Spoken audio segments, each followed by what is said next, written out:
Good evening, everyone. Welcome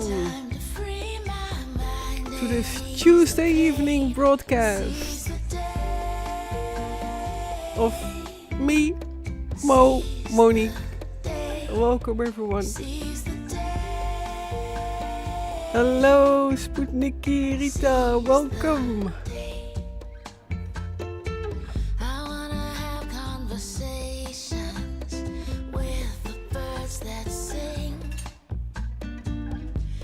I'm putting some honey in my tea. I forgot that. Welcome, everyone.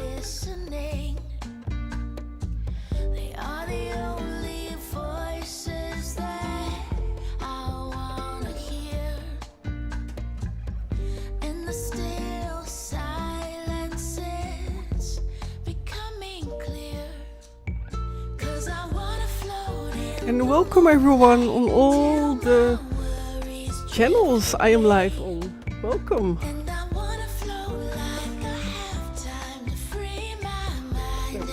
Greenish.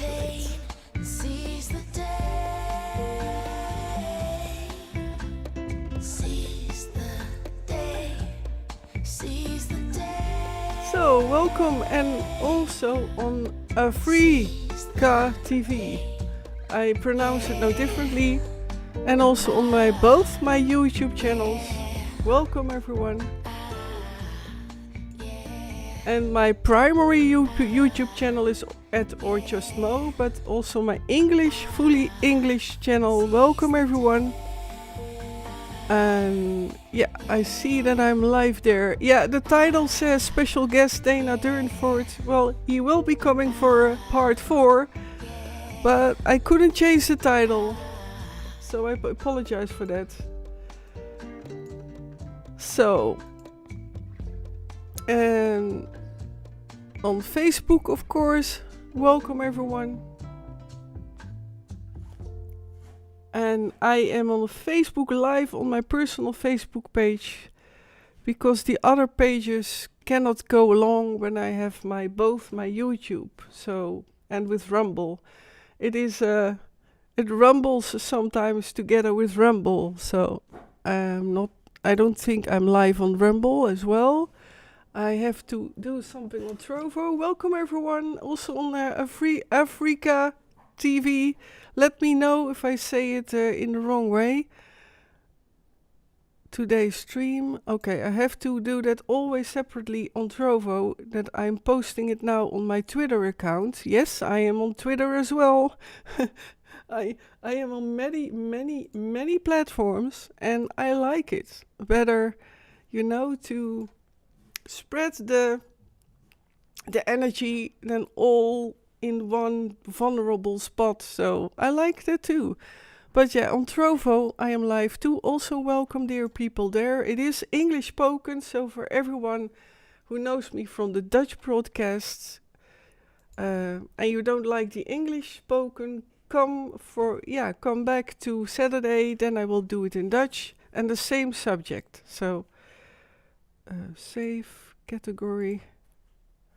Okay, I will be right back at you all, but I need to do this. The speech, English, of course.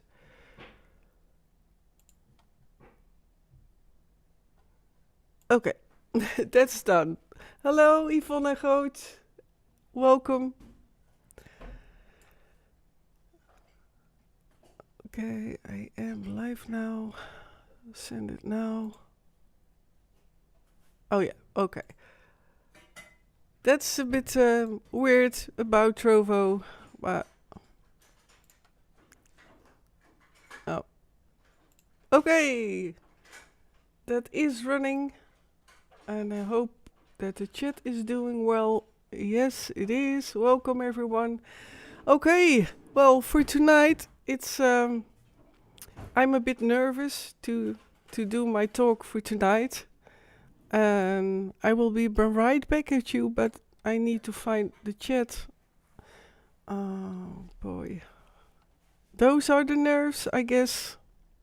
But yeah, I'm human, so nerves are healthy. Nerves are as well making me human. So, okay, let me start with again. Welcome everyone. Now I can fully concentrate on my talk. I hope I'm not echoing somewhere. I will check as well.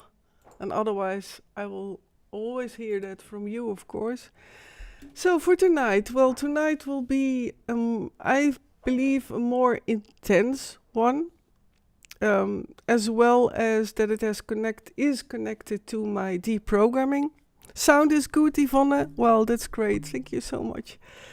Welcome to also everyone from abroad, because for Trovo and for Africa TV, or Africa TV, I'm not sure how I should pronounce it. Again, let me know in the chat if I if I speak out well enough. But that for tonight, I will be talking about a vulnerable subject, a sensitive subject, and it has got to do with my deprogramming. I am at the deprogramming phase, my stage of deprogramming. I am extremely doing actually pretty well, very good. Yeah, how can I say it otherwise? Because I got again further with the deprogramming. And I will give a short summary of the phase I am in now with my deprogramming, for specifically for the people who I am new to, like on Africa TV and on Trovo also for some, that I came from so many split up personalities because I was full mind controlled, and that already started as from baby on, and I was chosen and I was born from what my programmers called two hidden bloodlines. I talk about that in also earlier live streams a lot in depth, but I wanted to make a tiny short summary, not too long. Further, I have retrieved my core, my wezenkern. I have retrieved that, so it is what is in the energy, and then it's more the spiritual side of it, of the deprogramming. What I'm doing is that my core, my source being, is now above my crown, is now above my head. So it is, you have the chakra system, but there is also a chakra right above your head, if you visualize that. And you have, of course, your own cosmical sun, which is also a sun with SUN. That is also a very important energy source, which feeds you and gives the connection to the creator or to the unconditional love, actually to the knowing who you are and to the creator, as I believe in the creator. I call it God, but it's about unconditional love, and that is the basics. For the attitude and living life, for respect for other people, growing, becoming a better person each day, each moment. And I try to do that every day, again and again, to be a better person. And specifically for me counts to be a better person for myself, because then I can be a better person for others. And it was a lot the other way around, that I was specifically, my heart was so open that I was only thinking about others, and that doesn't bring anything. And that is also the mind control, of course. But I came from very far, very deep with all these layers of personalities. And my personality, mind control grid was not 1, 2, 3, 4, not 10, not 100, not 1,000, not 10,000, not 100,000, not a million. No, my total structure of personalities were in the millions. For the first time, I am open about that they were in the millions. And that sounds a lot, and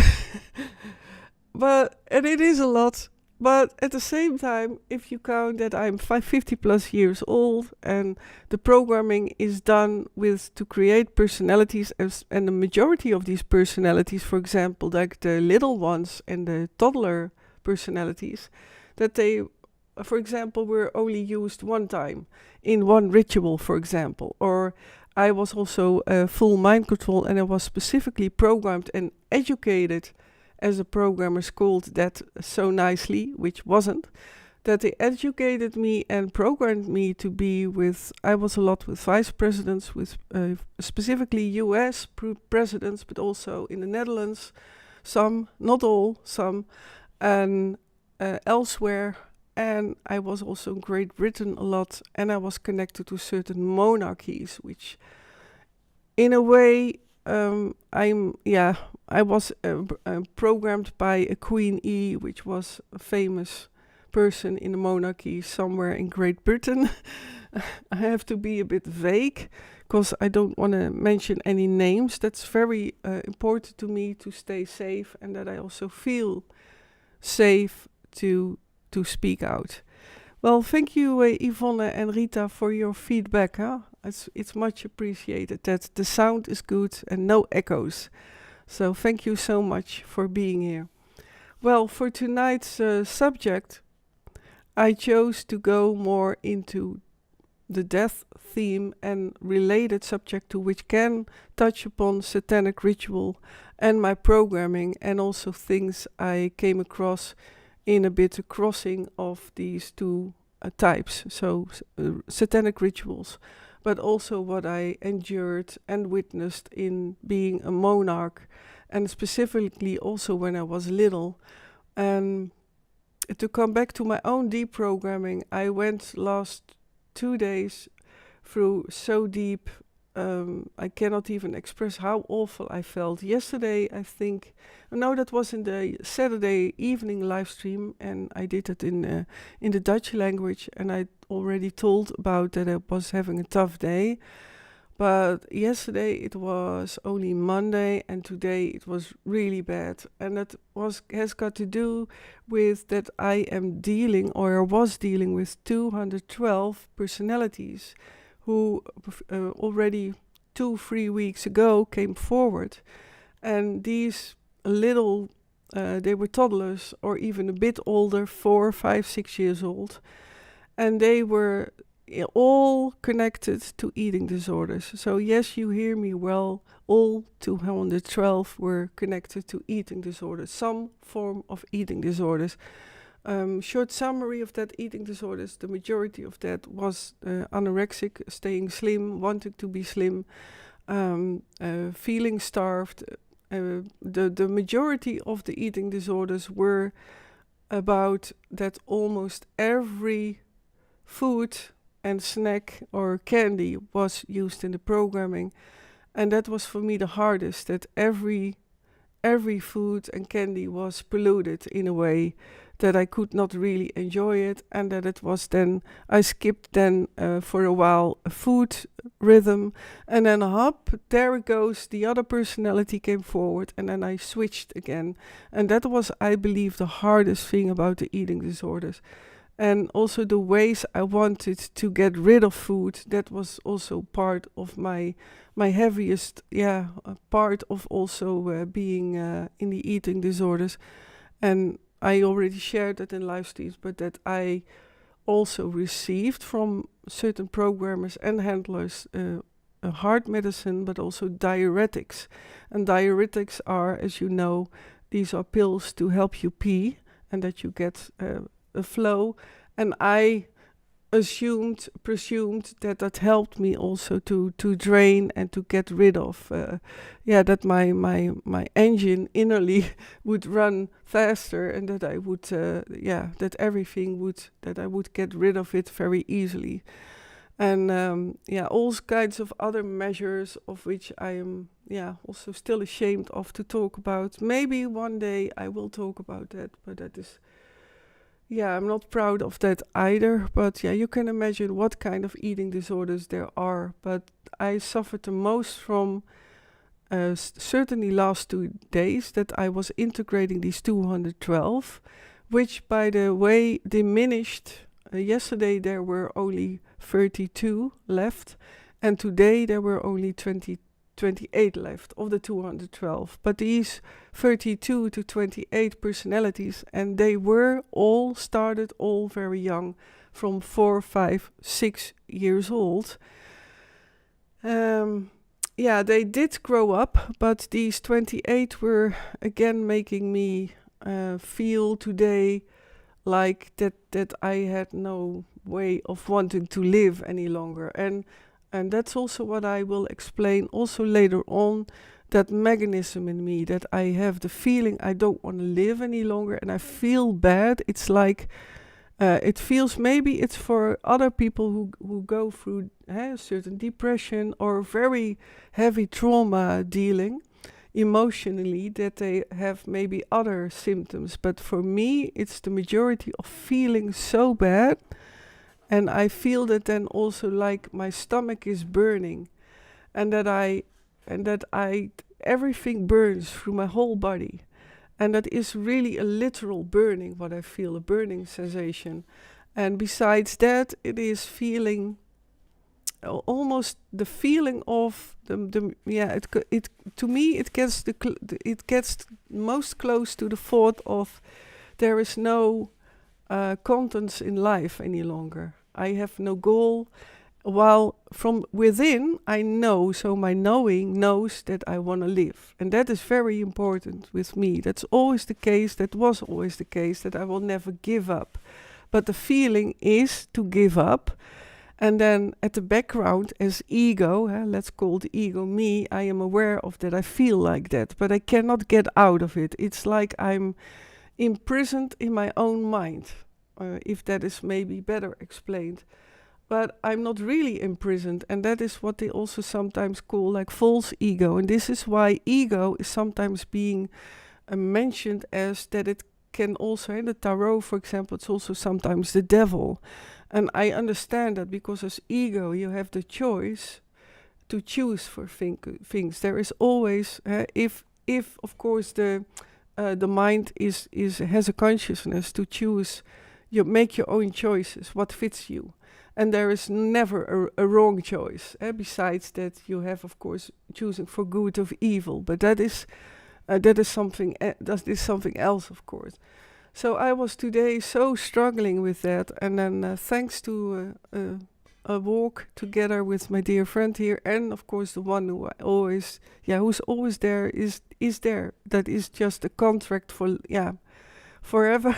It's a huge, incredible contract of. I talked about that many times, how special that is, that I don't even have the words for it.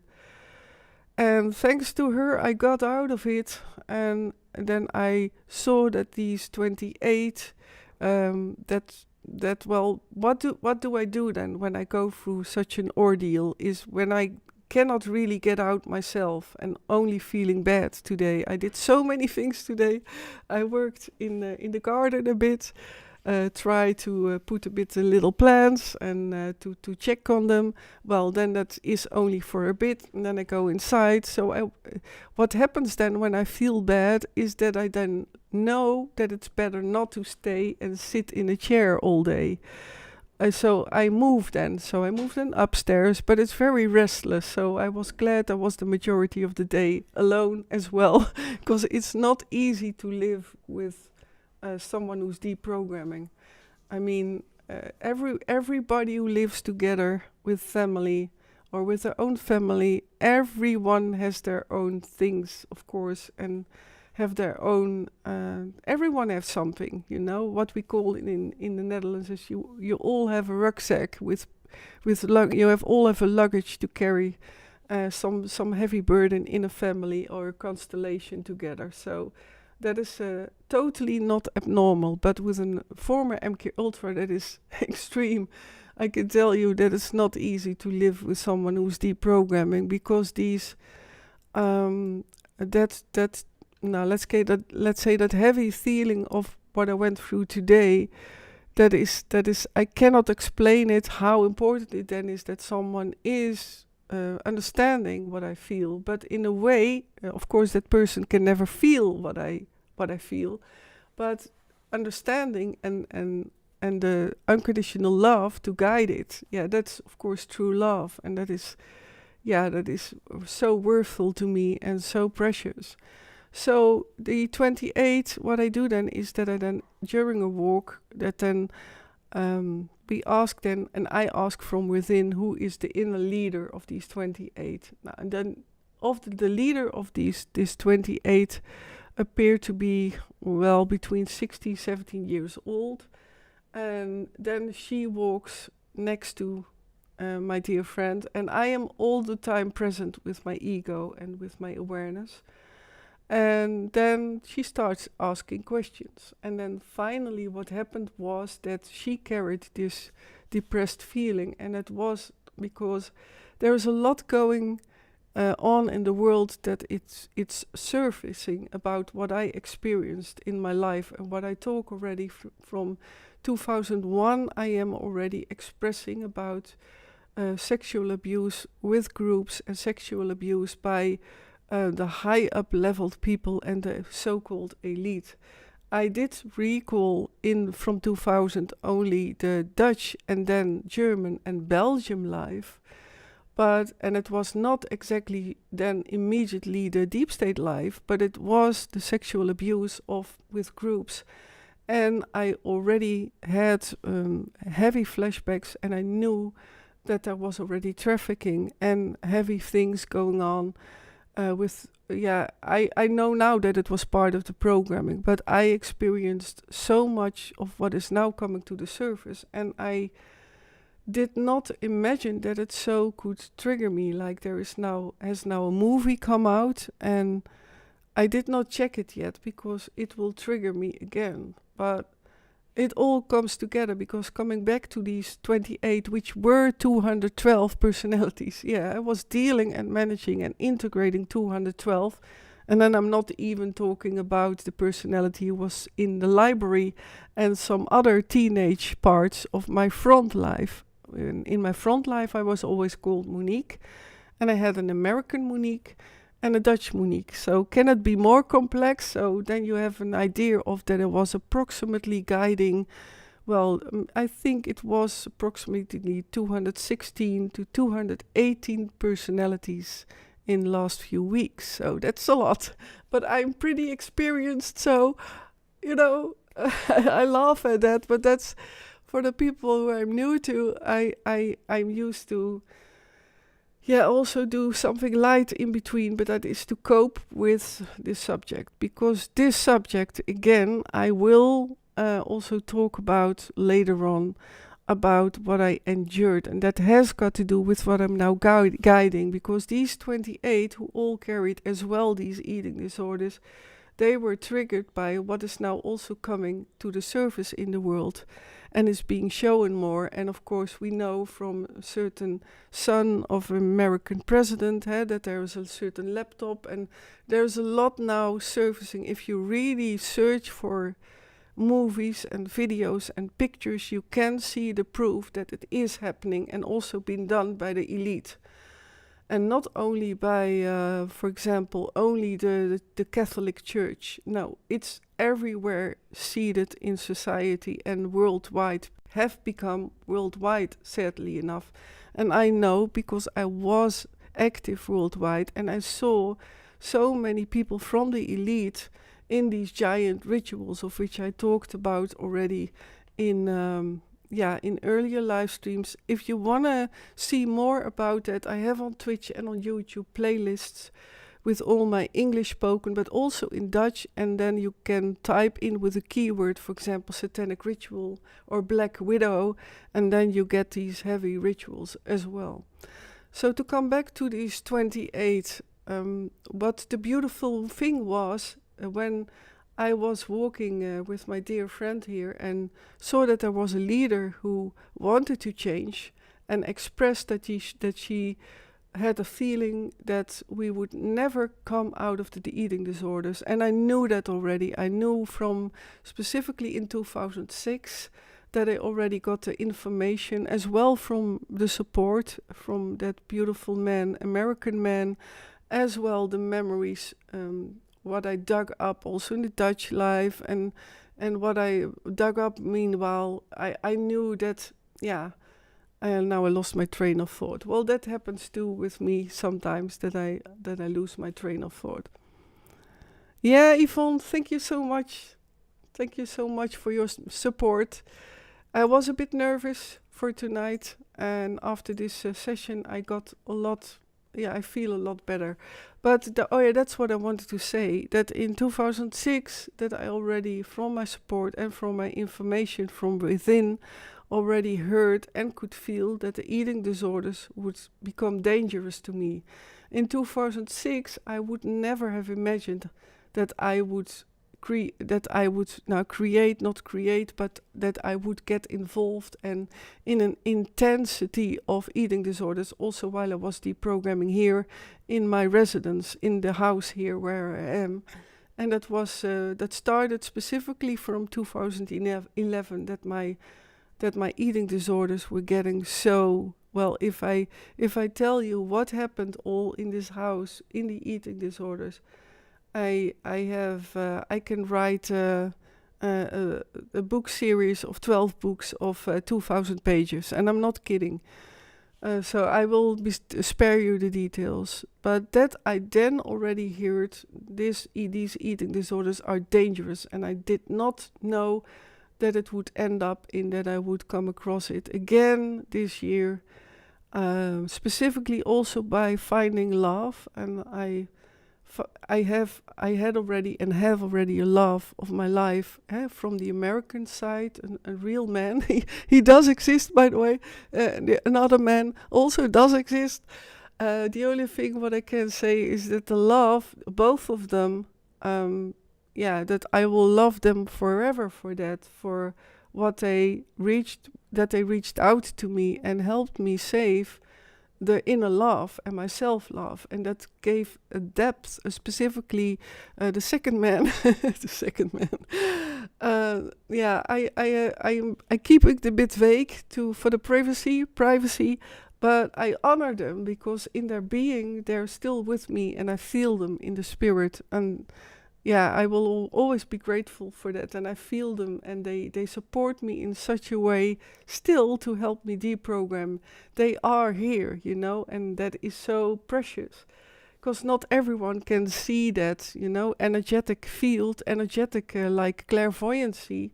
I wish everyone could see, and everyone should be capable of seeing what is happening, in and around you. And if everyone could see auras, energies, beings with you, angels, I truly believe that the world would be a better place as well, because then you could see in the aura, by watching the aura alone, you could see how well that person is doing.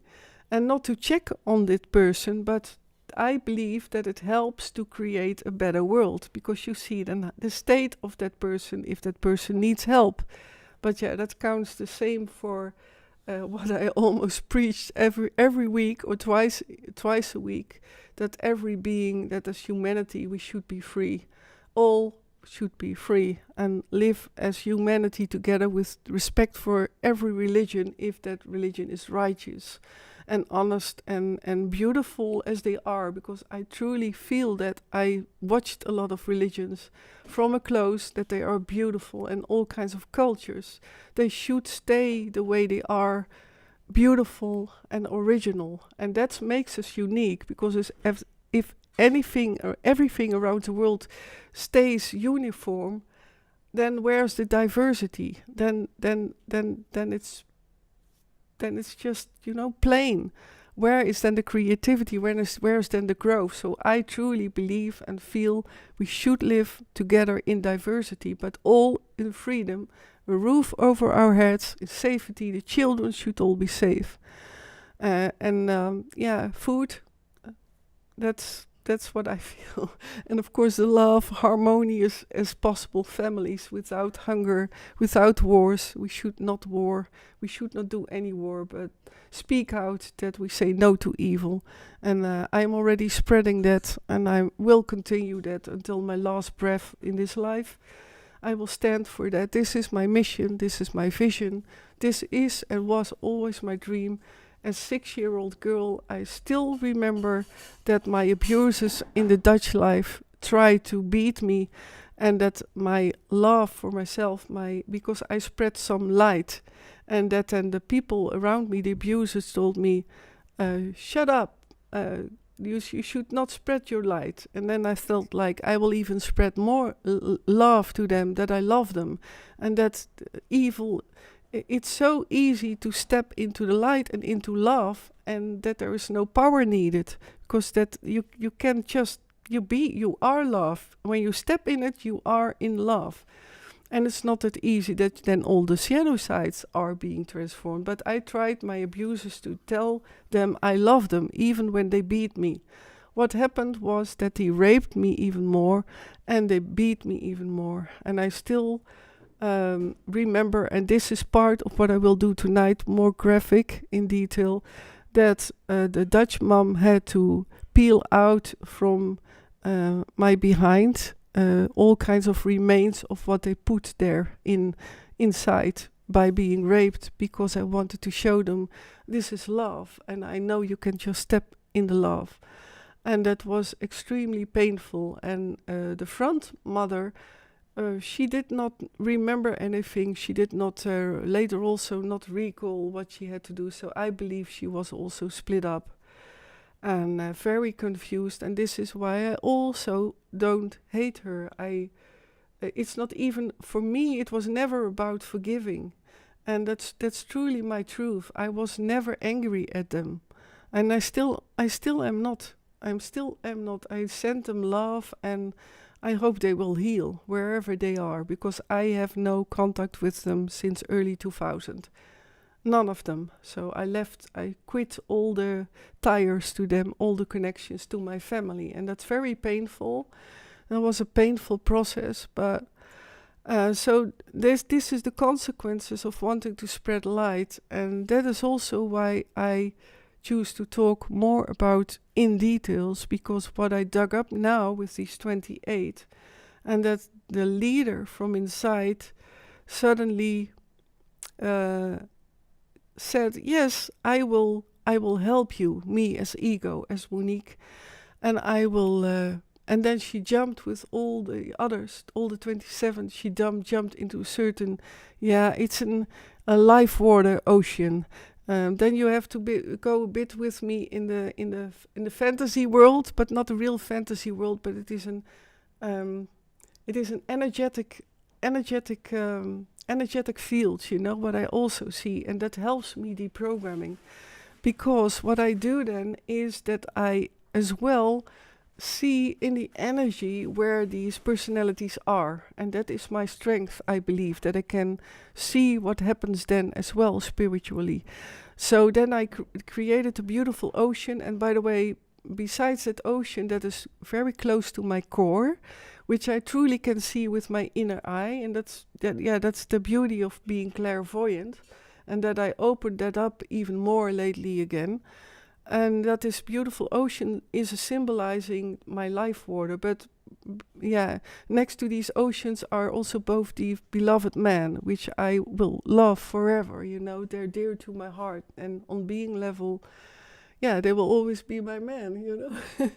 and I smile, because that's really the case. They taught me to love, and what love is, what true love is. And it doesn't matter if that is still physically, I leave that in the middle, but that will maybe all clarify in the future, but I leave that for now. But it is the source of healing, love, and specifically what I discovered in loving a man, in my case then, because I'm hetero, and it doesn't matter who you are, who you love. I like to say that as well.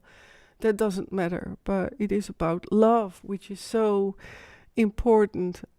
And I will greet you all in the chat. Hello, everyone. Hey, Tineke Jessie, Clowns Planet. Hello.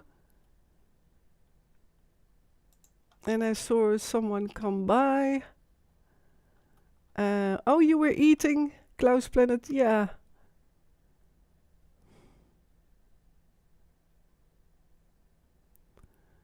Okay. Welcome, Iki HPLS.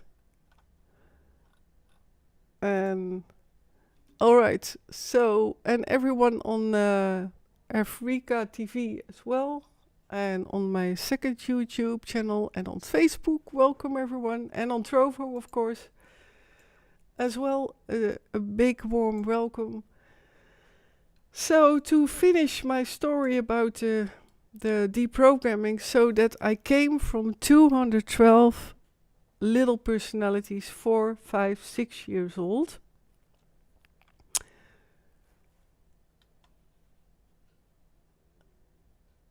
I don't get it. What you mean, LCKYHPLS? Stop the cap. I don't.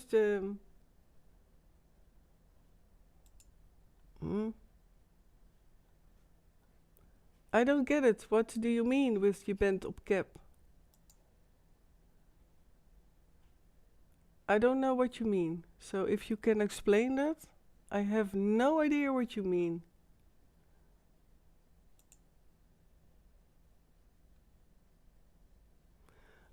Okay, well. But what is cap? I don't know what is cap. What is CAP? I don't know what is CAP.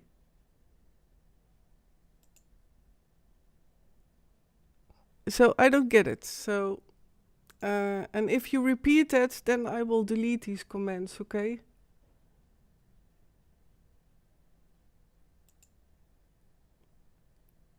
So, well, I will get along. So please explain me what CAP is, LCKYHPLS, and then I will leave it alone. I will continue my talk. So these 28, and so I came from 212, 4, 5, 6 years old.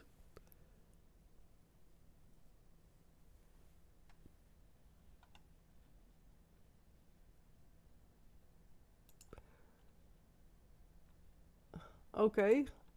Well, you don't believe me, that's fine. And that you hear that from a lot of people, that's only from hearing, that's your opinion. But if you stay and keep on repeating that, then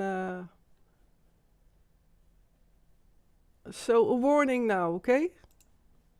I'm doing my story and you're allowed to don't believe me, but don't repeat that all the time, okay?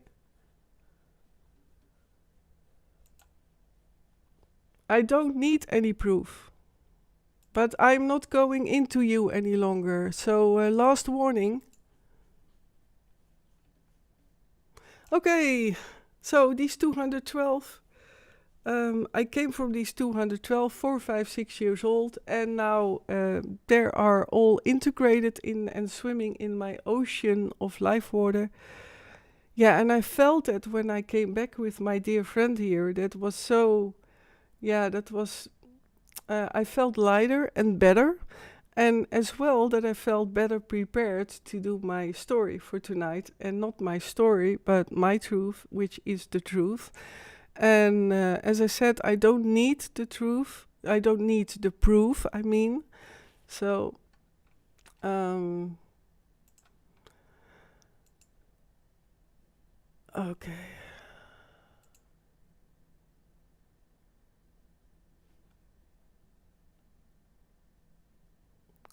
So I delete these comments because you are judging me. So you are very welcome to join.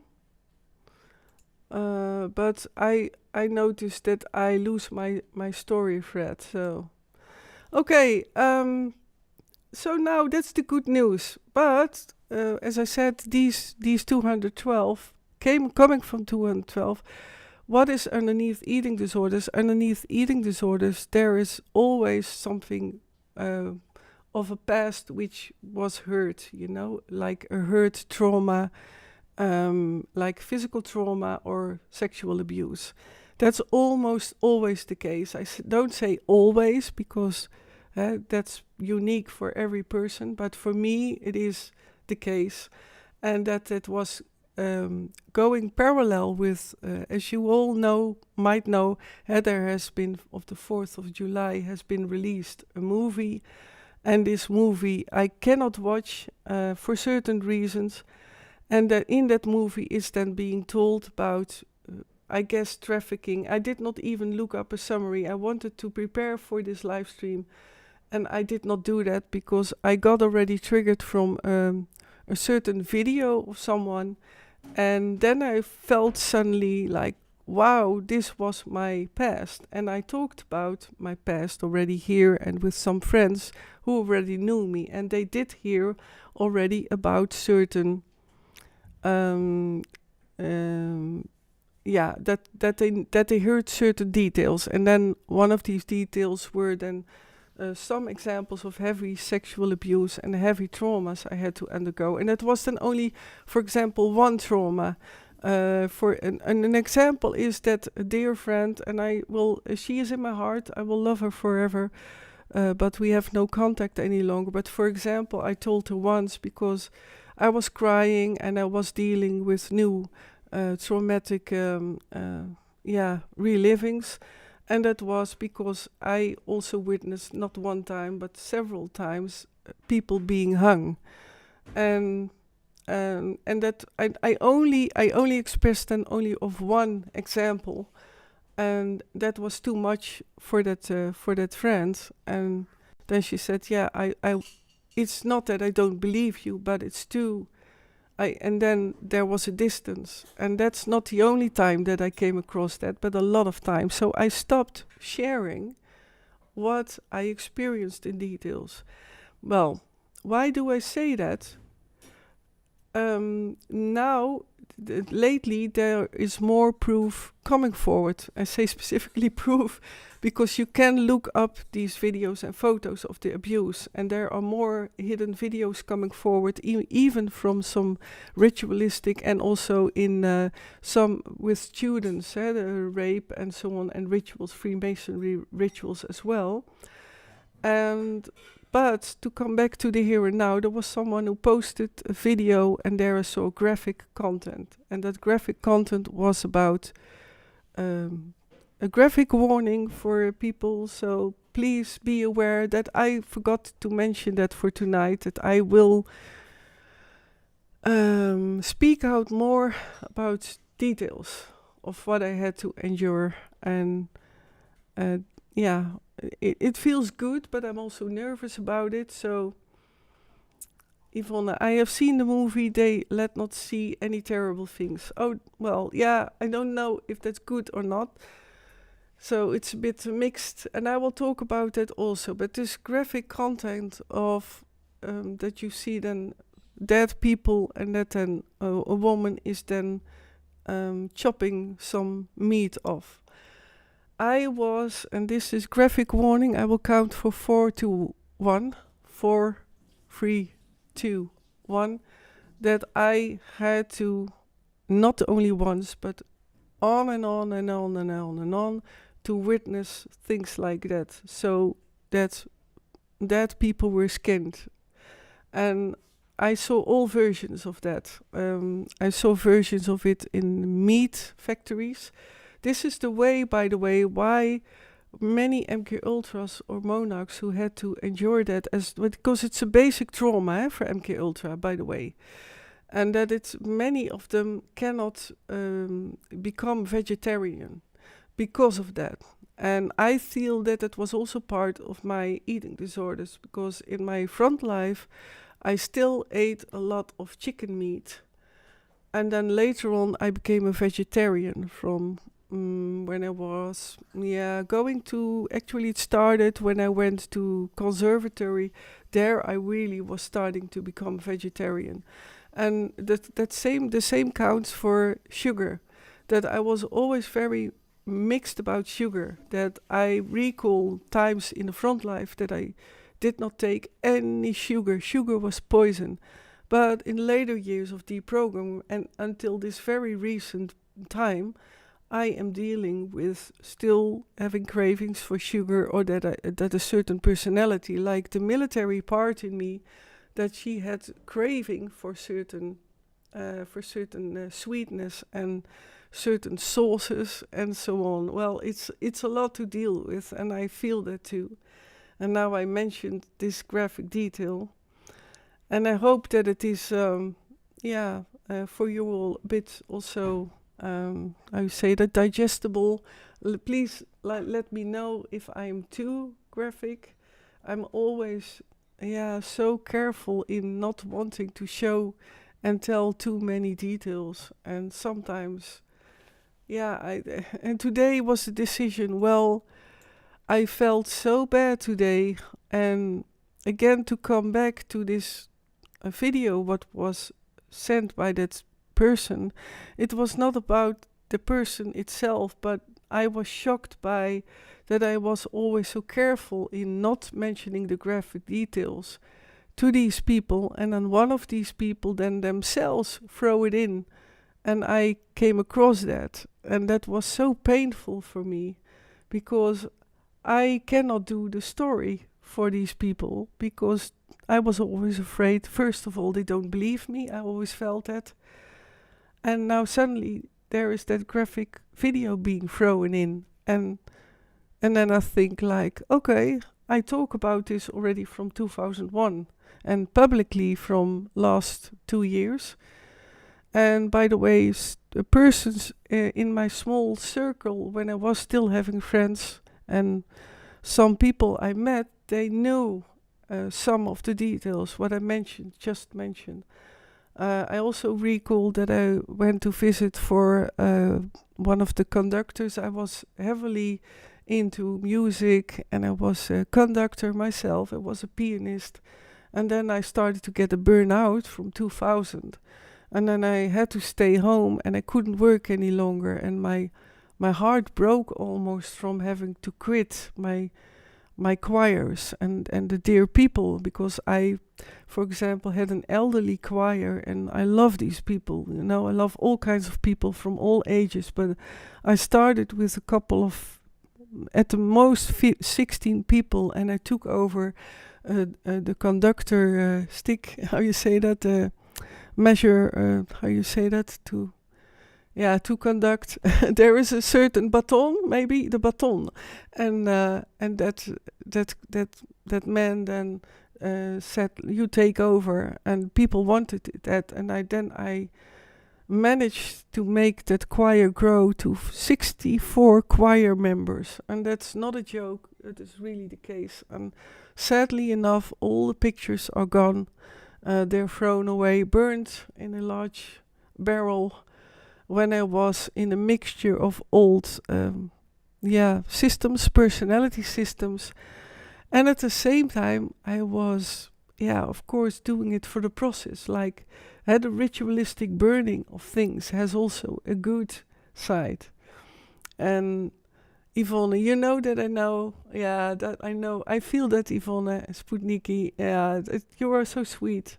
And I get sweet messages as well, and exactly on this day that I have a bad day, and I feel, I have tears in my eyes, because what is happening now, it is now coming more to the surface, and then I will now talk also about that movie. Like, it's no judgment about that movie. But I had it also, I talked about it with my dear friend, like, maybe it is because I was with the monarchies. Maybe it is because I am the daughter of Queen E. Maybe it is because I was with American presidents and with vice president, and a famous vice president who was with many presidents. And it is the truth. Have I proof? No. I am the proof. And I know there is proof, but I cannot show them, because I signed documents that this American man who saved me, who helped me deprogramming, that he has the last word in getting these documents to the surface.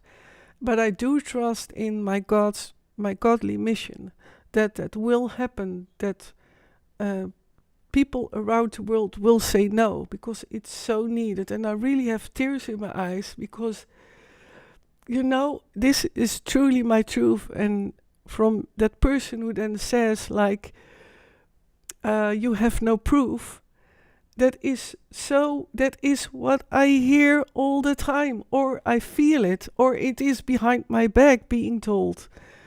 And it is the truth. And it's time that people start to realize that these people are still leading the world into suffering, more and more suffering.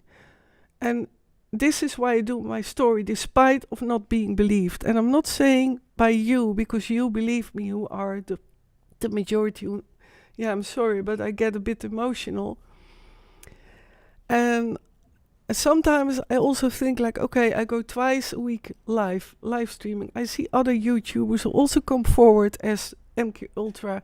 They have in the 10,000s of subscribers.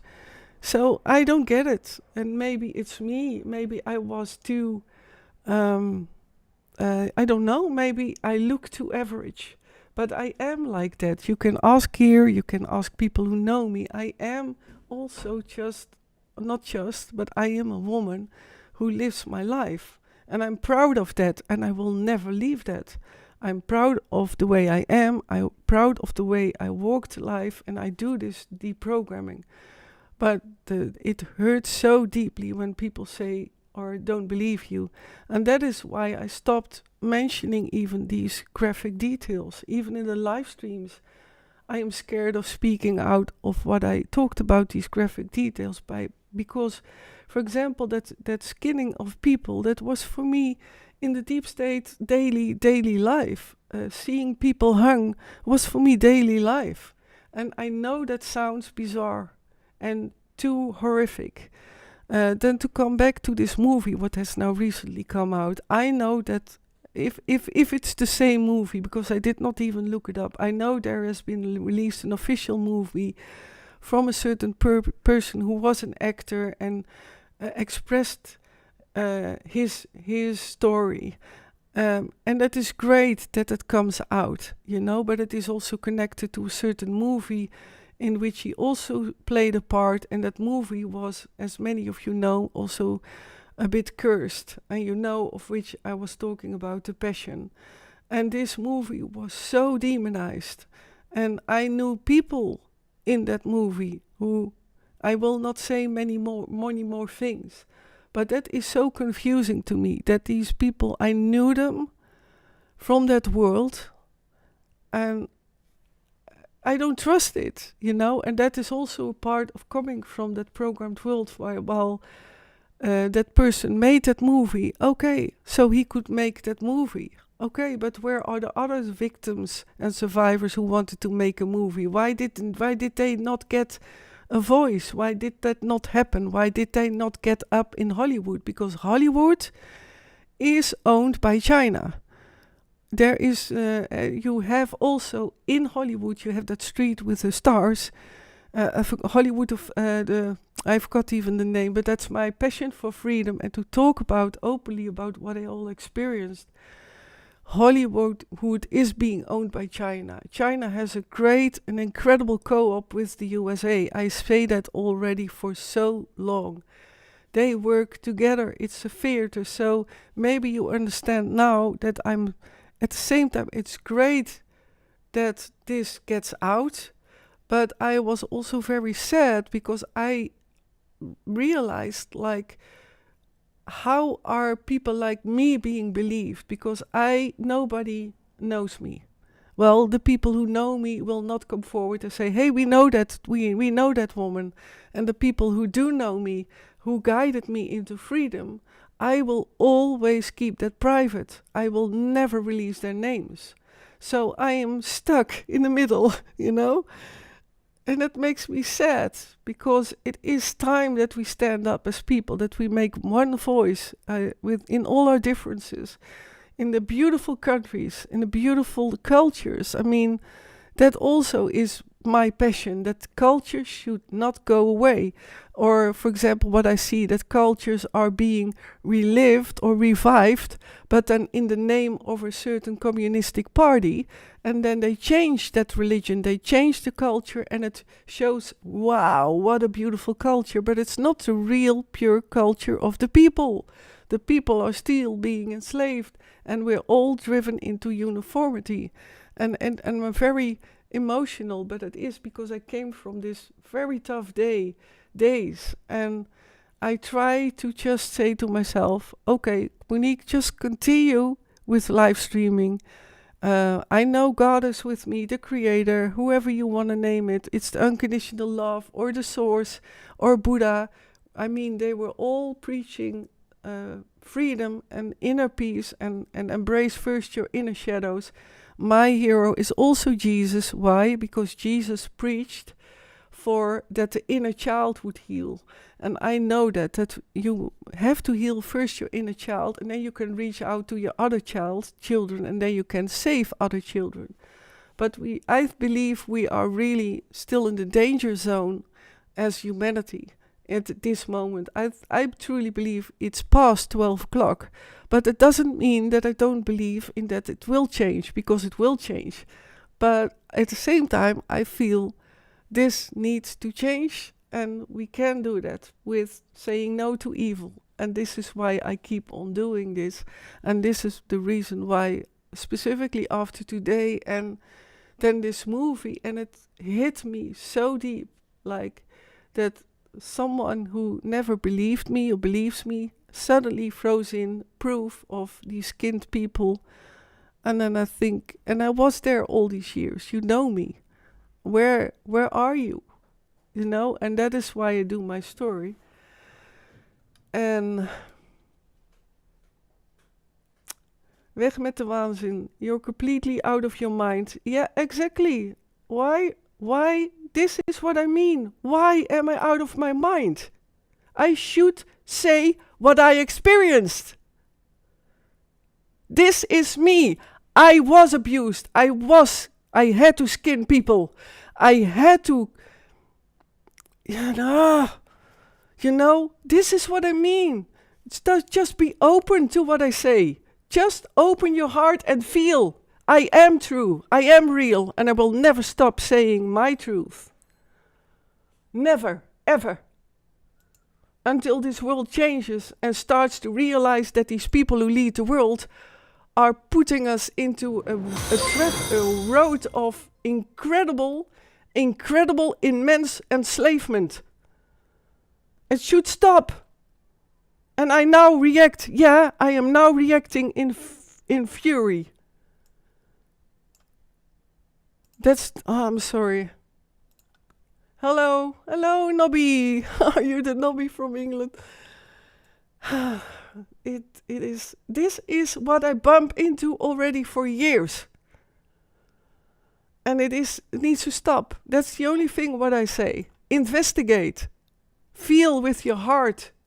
How can I do live streaming twice a week at least? And then say all these what you call nonsense. How can I keep up with that? Yeah, Yvonne, I know. It's just, sometimes it's good to let myself go. And it's fine. And I don't allow any judgment. So a warning for everyone who calls me a liar, I will just ban you. It's my channel. I have the right. Yeah, I'm just shaking, because I'm also talking about these extreme details. And this is also part of me. I can become very anxious and become very angry as well, but that's healthy, that's a healthy emotion. But yeah, at times, I need to show that as well, that I tell the truth. It is the truth. Yes, I say the truth. It is. And that's what I wanted to say tonight as well. Oh my God. I'm shaking, so I will grab some tea. And I should not have let myself go. So I apologize for that, dear people. You don't know me like that. And I'm really shaking, so.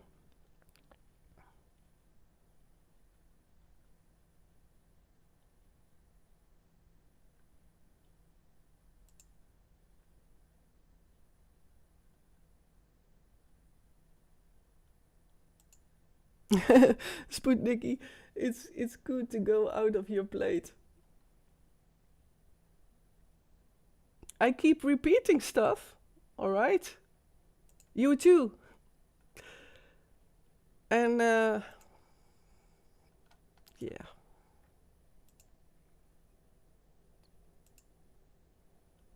I'm sorry. It is. I have. It's done. I'm done with it. It's my channel.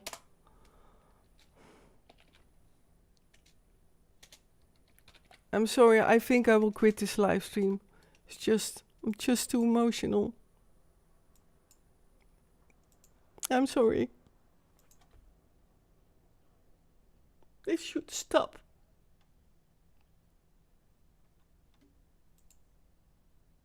I'm sorry, everything comes out now. It is the damn truth.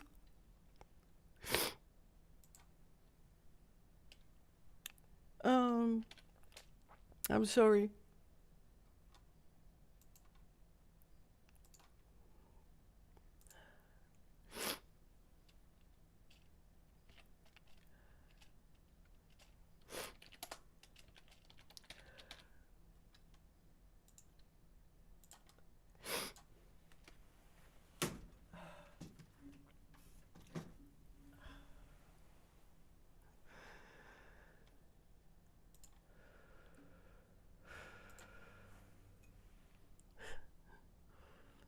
Yeah, it's okay.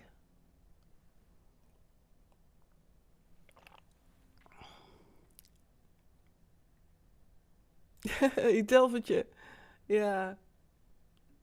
You know, it is sometimes it's good to show how, you see me, you meet me in the live streams. That I try to stay out of my emotions as well to, yeah. I always hoped in that way to reach the people who don't believe me.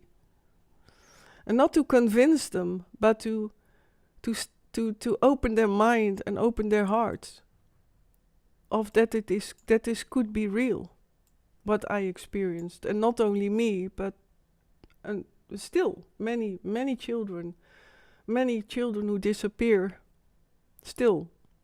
Because I see the leaders in the world still who I knew. And this is, it was touched upon a vulnerable part in me. So, man. Yeah, a little break. I will just a little talk with you. And otherwise it will be just a short live stream, And I always can offload the live stream. And I'm sorry for letting myself go. And I have emotions too. I'm a human too. If you knew my everything, what I am not even telling everything in the live stream of what I had to deal with from when I was little.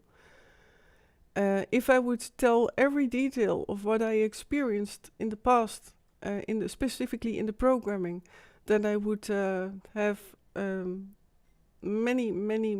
several lives to talk about it, what I experienced. And this is the sad truth of that is not being believed. And I bump into that. And not you people who are here, the majority of them. And I get so many dear comments and messages. So that's really appreciated. And I'm sorry that I let myself go. But I have my borders too. I respect everyone, but to being called a liar and that I have no proof, that I see that again and again and again, then that's for me just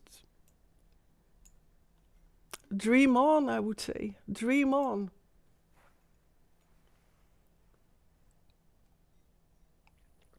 Delvertje, think of it, they do not have proof that it is not the truth. Yeah, exactly.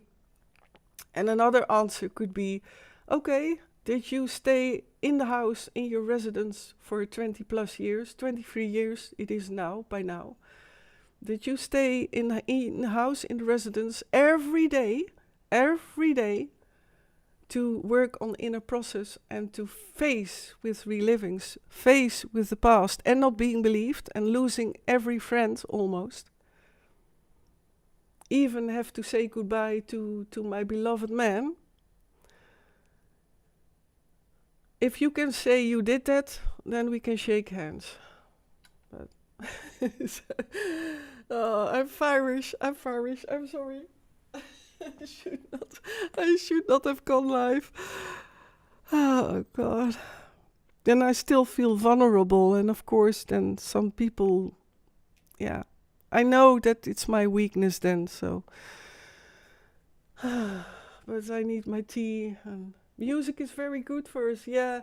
But you know what happens lately with when I play music, then I get copyrighted. So, so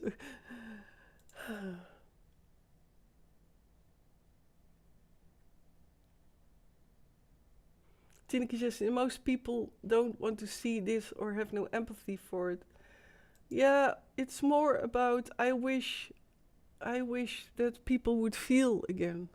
So really could feel how true this world is, that this is happening, that it is, and this would be an evening. I already, again, a warning for everyone who is joining, like this is an evening with graphic content more than usual, because I felt really like it's time that I get more open about what I had to endure, because it is my past, it is the truth.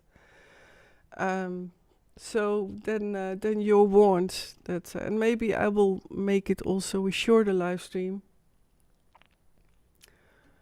Yeah.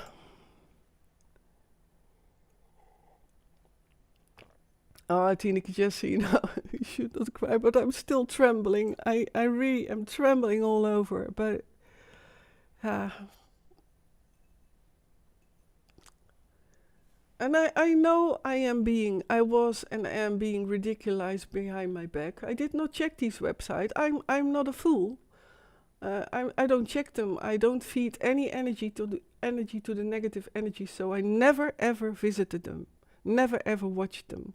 But I know I'm not a fool. I know what is happening behind my back also. But also love. You are love. So I will now trying to convince myself, Rick, you're surrounded in love with people who are in love and wanting to hear the details.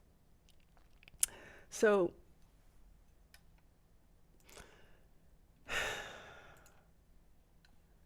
yeah, I take a few sips of tea and then I will continue.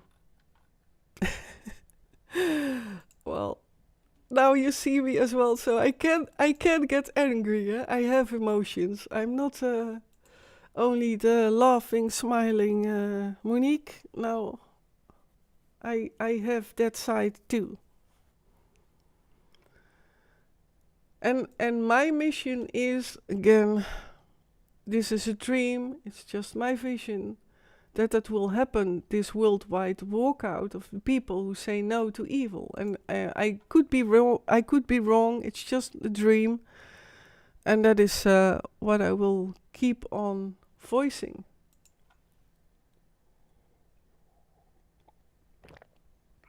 Yeah, it's okay, Tineke Jessie. I did my measures. So it's fine. I'm doing okay again. I'm doing fine.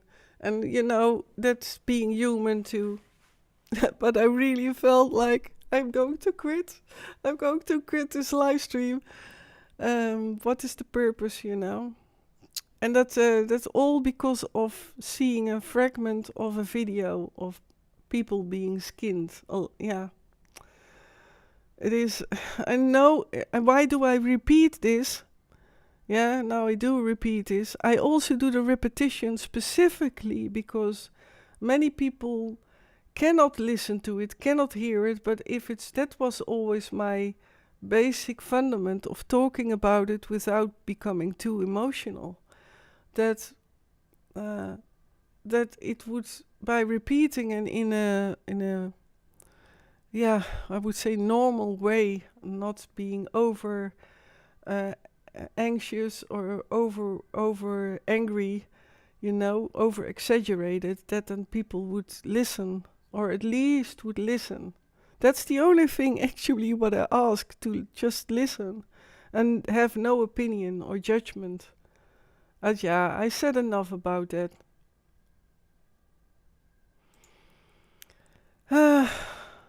Well, what happens. That is me being also in the energy. Like, I come from all these 212 to to now today, these 28, and now they integrated. So in a couple of weeks, I integrated 212 heavily eating disorder disturbed, former disturbed in eating disorders, and they carry these traumas. So let me see, what is the time? Yeah, let's go for a short break. And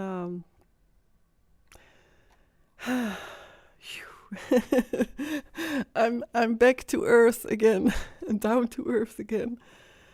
And I wanted to talk about a bit more about the word I cannot pronounce, but what's called, I hope I can pronounce now, adrenochrome. I cannot pronounce it because it is an awful word, I know, but I will talk about more what I experienced with babies and little children. And again, for everyone who is vulnerable to graphic content, be warned.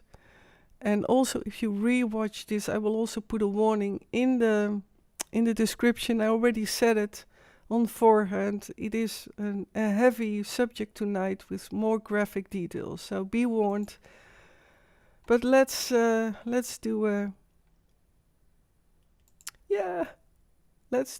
oh, that's not a streamer. Wait. Let's do that.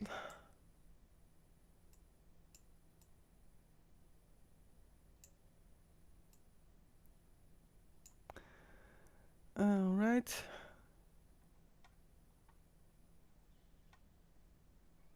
Let me see if I get the break. Here I have it. Okay, I have it here. Oh man.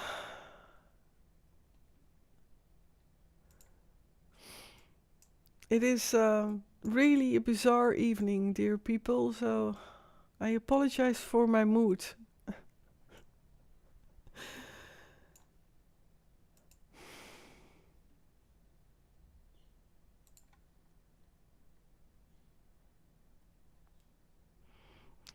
Delvertje, I do not understand why people would kick someone that is already on the floor. Yeah.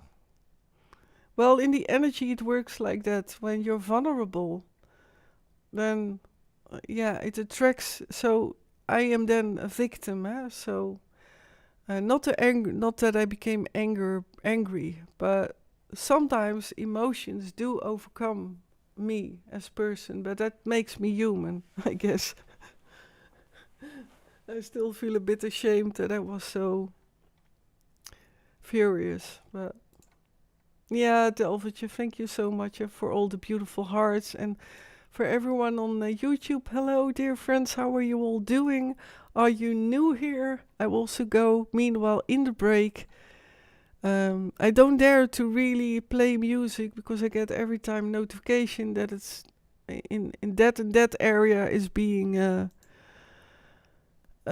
prohibited or being silenced, my videos, so I want to prevent that. Facebook will throw off my content because I show, of course, more and more about details and expressing my vision, my mission.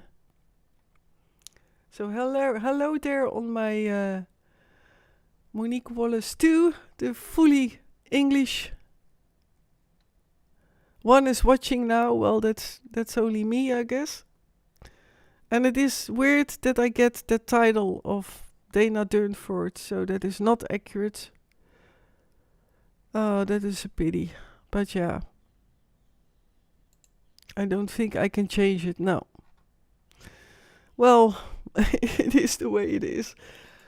And also on Afrika TV. Not sure. My dear live. Currently not streaming.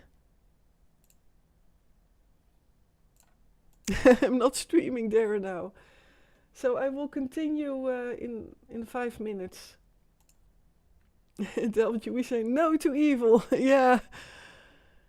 I'm not live on Afrika. That's a pity. I thought I was live.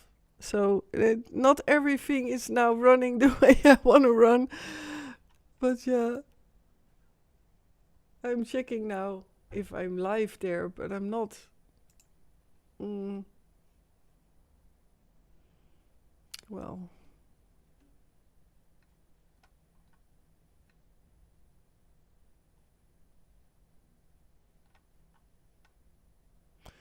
no, I don't think I'm live.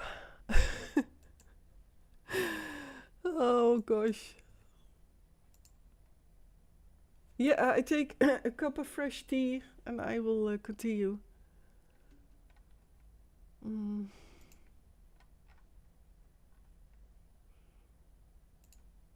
I am live now, so hello on Afrika TV. I think I'm live now only, so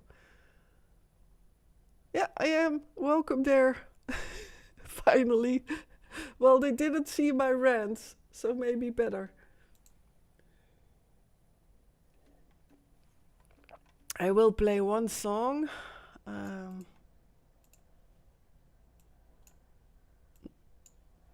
so I hope it is allowed.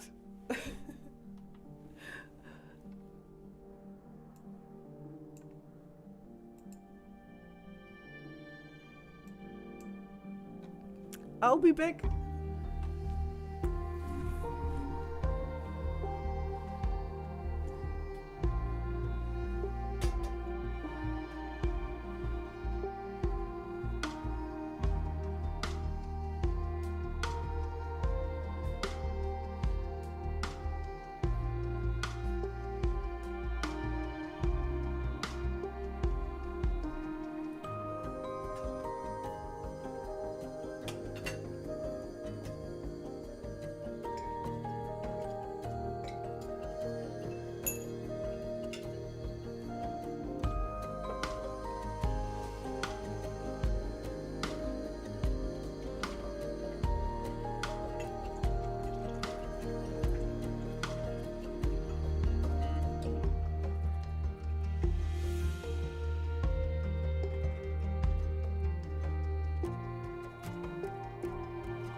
Well, I love this song. It's always a nice break music.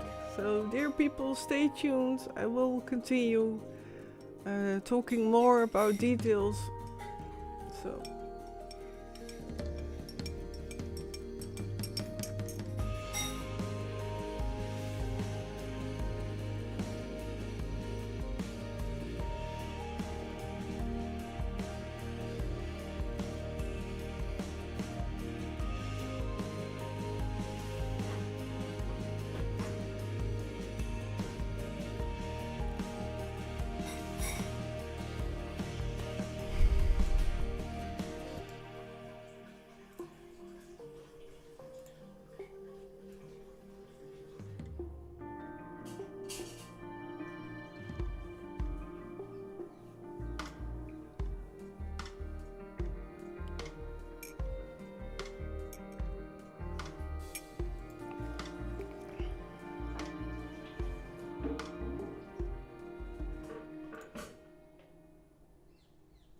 All right, it's 5 to 9. I think I will continue. And welcome also for everyone who is just joined, and also on Afrika TV. I'm apparently only now since a few minutes live there. Welcome. I already talked a lot about it, but short. I will put a break. The break streamer. Okay. So, also the other one. And it is that I come from MKUltra, and I was active in the deep state and programmed because, it was because I was born from 2 hidden bloodlines. That is all what has been said to me. Have I the proof? No, but I say then I am the proof. But I'm a bit. I had an interesting first part of this live stream. Oops, something drops in the background. That's of course very expressing how the first part went in this live stream, but I'm actually pretty relieved that I said these graphic details. I find out that I am actually not so shocked by it any longer, and that maybe it's good that I show and express these details. So in the second part, I will touch upon more. I hope I will also am capable of talking. I'm not sure if I will, because maybe I will make it a bit shorter live stream, because I will be talking in this part, and then a graphic warning for the ones who just joined, that I will talk about details of heavily traumas and heavily to children and young children and even babies. And it's the first time that I open up about these graphic details. So if you don't want to listen to it, if you're too vulnerable, if you have a past as with heavy traumas, or have endured SRA or sexual abuse or any trauma, then please be careful. And a disclaimer that please, it's listening and watching at your own risk, because I truly care about your well-being. So that's a graphic warning that it will have more graphic content than ever before. And let me catch up my my thread again with what I was talking about. So I did mention already a few graphic details on my past, and this has got to do with I grew up in the programmed world, and I had a front life which also had to have the idea that I was living just a normal life. Well, what is normal? I was very shy, I was withdrawn, and besides that I was shy and hardly ever at school, and that I had a lot of bladder and kidney problems, besides that I was just a kid, just a young girl who was too shy to have friends, really. But if I had friends when I grew up, then they were the favorite of the classroom. Yeah, I still don't get it, but apparently maybe I had also in my front personality a part who was favorite with these people. And I still don't get it. Maybe I will one day meet someone who knew me from that past and then would tell me, hey, you were like this and that. And but that counts for the deep state as well. I always say I'm not hiding that if someone is recognizing me, I would love to then, for example, walk on the stage with that person, even if it's a person who was maybe even part of the programming, and then realized, hey, I was part of the programming and I want to do this. That people start to realize how true this is. And to come back to that movie, what it now has come out, it is about someone who saved children. I just looked up a short summary, and then I realized, oh yeah, that is what I did hear of about that that it was about child trafficking and that it was saved, and it's of course great that a movie is being done. And it is about that it does happen as well in Europe. It does happen as well in the Netherlands. The Netherlands is one of the main capital countries of which trafficking is being ordered, even is being organized. And then you think like, oh, the Netherlands is is a is a wealthy country, which compared to many other countries is, but it's heavily influenced already for ages ago, and many generations ago. It is already being polluted. So, and it has only gotten worse. Hello, Markla. What is the subject of today? Well, the subject of today is a heavy one, and that was 2 minutes ago, so maybe you did not yet hear the warning, but I will talk about the heavy subject of child trafficking, but specifically in graphic details about what I witnessed with very little children and babies. And it will be graphic content, so if it's not your cup of tea, I have a cup of tea, but if it's not your cup of tea, then yeah, I warn you on forehand that if you don't like this subject, then, and again to everyone who joins me, please be careful if you want to listen to this subject. And for me, it's pretty tough to talk about it, because I talked about it in earlier live streams that I was also a Black Widow personality in a Black Widow. And Rita was a personality a personality who was used also in giant rituals. With the giant rituals, I was present with, well as many of who you see now in the world leaders. And then they are all joined as a group. They don't fight. When they are, for example, in the worldly life, you see these countries fight in between each other, against each other. But in the rituals, I saw them, and that counts for the monarchies as well. And that is for me a fact, because I all relived it. So it's not only that I remembered it, no, I relived it. And reliving is literally, as the word says, it's reliving. So then get the feeling, the senses, the smells, the touches, many times I still recall, for example, how this and that abuser felt like. And that counts for also the presidents I was with and for the monarchies. And that is relivings, and that is for me as well part of how true I feel it is the truth, what I'm talking about. Well, I talked about that the many traumas I was also forced to with my basic programmers like Dr. Green. Dr. Green was one of the most horrific,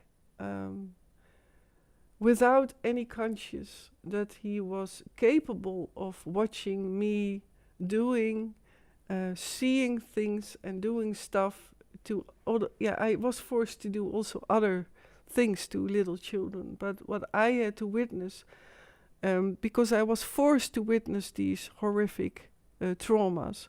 And for example, I talked about earlier that I was educated, as he mentioned that, as he called it, in there were some locations also in a hangar of which I got a giant dollhouse in my size, and that dollhouse had a kitchen in it and a chair and a few chairs and a table, and that kitchen table had a cloth, and I still recall that cloth was a checkered with red, white and pink, and that I was forced to have dinner with real skeletons. And these skeletons were not just skeletons, they were real. And here's the graphic content.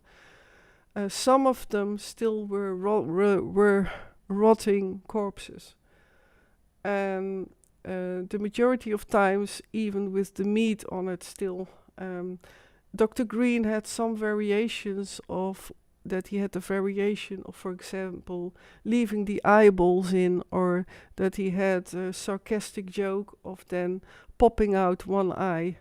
These kind of things I had to witness, and I was already very little when I was forced to do that. And not only that it happened one time, no, this dollhouse was specifically made for me, and it was in a hangar, because I recognize hangars, because there were some private planes stored, and once in a while some other person or military person started to, he wanted to witness me being traumatized. Now, in that kitchen, in the dollhouse, for example, then I had to wear a beautiful dress. Oftentimes, it was the Alice in Wonderland dress with the signs of it from the playing cards, and that was then with a blue dress and then a white skirt. Other times, I was forced to be naked, and then I had to sit at a table, and then I had to play mommy and daddy with these dolls and family life. And these dolls were then, I had to see them as dolls, but they were real skeletons.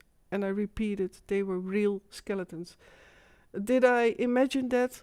No, because I know the smell of death. I know how corpses smell. And it's a smell which you will never forget. I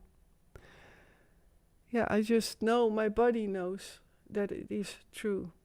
Then there were all kinds of variations, that there was a couple of times that I had to carry in my arms a baby corpse, and that corpse also was very rotted.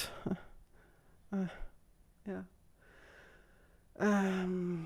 then I had to cradle it, and I had to give it milk from the bottle. I had to act as if I was part of a family. And then Dr. Green at times then had a favorite camera, an old-fashioned camera, which was, I don't know, it was a kind of camera which you did not have to put on a tripod, but it had these kind of he could collapse it and then fold it again like a harmonic device, and that he sometimes also took pictures. And at times, specifically people from the military high up, then they would witness, then they loved this game, because they felt it like it was great to see a girl playing with these corpses. To come back to corpses, and again a warning, this is a graphic part, so please don't watch if you are too vulnerable. And I understand that also people walk away from it, or maybe unsubscribe, unfollow. I get it. I understand that, but it's time that the truth is being told of this was my life. And this is why I'm so grateful that I am here. This is the reason why the love of my life, this American man, helped me save, because he knew that I was strong enough and wanting to survive. Because that is a giant part of why I go through these heavy, deep, emotional layers, and the feeling of that I don't want to live, but I always know that I want to live. That is because I received the love, specifically from him, but also from the angels who guide me, and from being connected to God. And this is why it's important, I think, that I do this story. This is my past, and I'm still sitting here, I'm talking to you. And because I know that I survived and I can do my talk, I'm pretty proud of myself as well. But next to that, of course, I'm anxious about, should I do this or not? Hello, Finstour. Are you programmed with Python or Java? That doesn't ring a bell, but it has no name, so no. I was programmed by my programmers, so I never got any any term for it. And it is what I when I talk in the live streams, it is that I talk about my experiences, what I had experienced and relived, and the code names for all what was programmed and I was involved in are all stored in my military personality. So maybe that will still be revealed.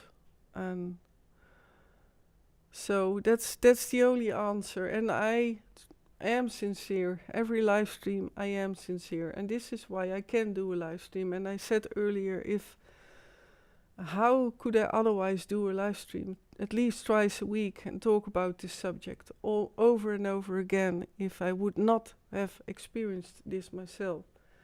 So to come back to Dr. Green, the horrifics of Dr. Green, and that's again a graphic detail, is that he used to, when I came into his room, and it was an office, and I still can describe it. When I entered in his office, then it was divided in two, like old-fashioned houses in Europe can have, but with two windows who can close by not opening it like this, but like moving it, slide doors, with some glass in load. Yeah, how you see that, with this beautiful pattern with all colored glasses in it. I always know the term in English, and that is because it's a tough subject for me to talk about, and then I lose the terms or translation for these words. And in the other part of that room, behind the closed doors, often they were also open, and there he had his favorite attributes, and a lot of these attributes were eyeballs, and his experiments with in his opinion were successions. And I hope I can tell this without becoming tearful. I had to walk often towards a part of a closet he had there, and then he opened it with a special key, and there he had his special butterfly. And his special butterfly was a tiny little girl, very little, a toddler, and she was dressed in doll clothings, and she was actually shown as if she was put in as a doll in a box with a plastic cover. And then I had to watch that girl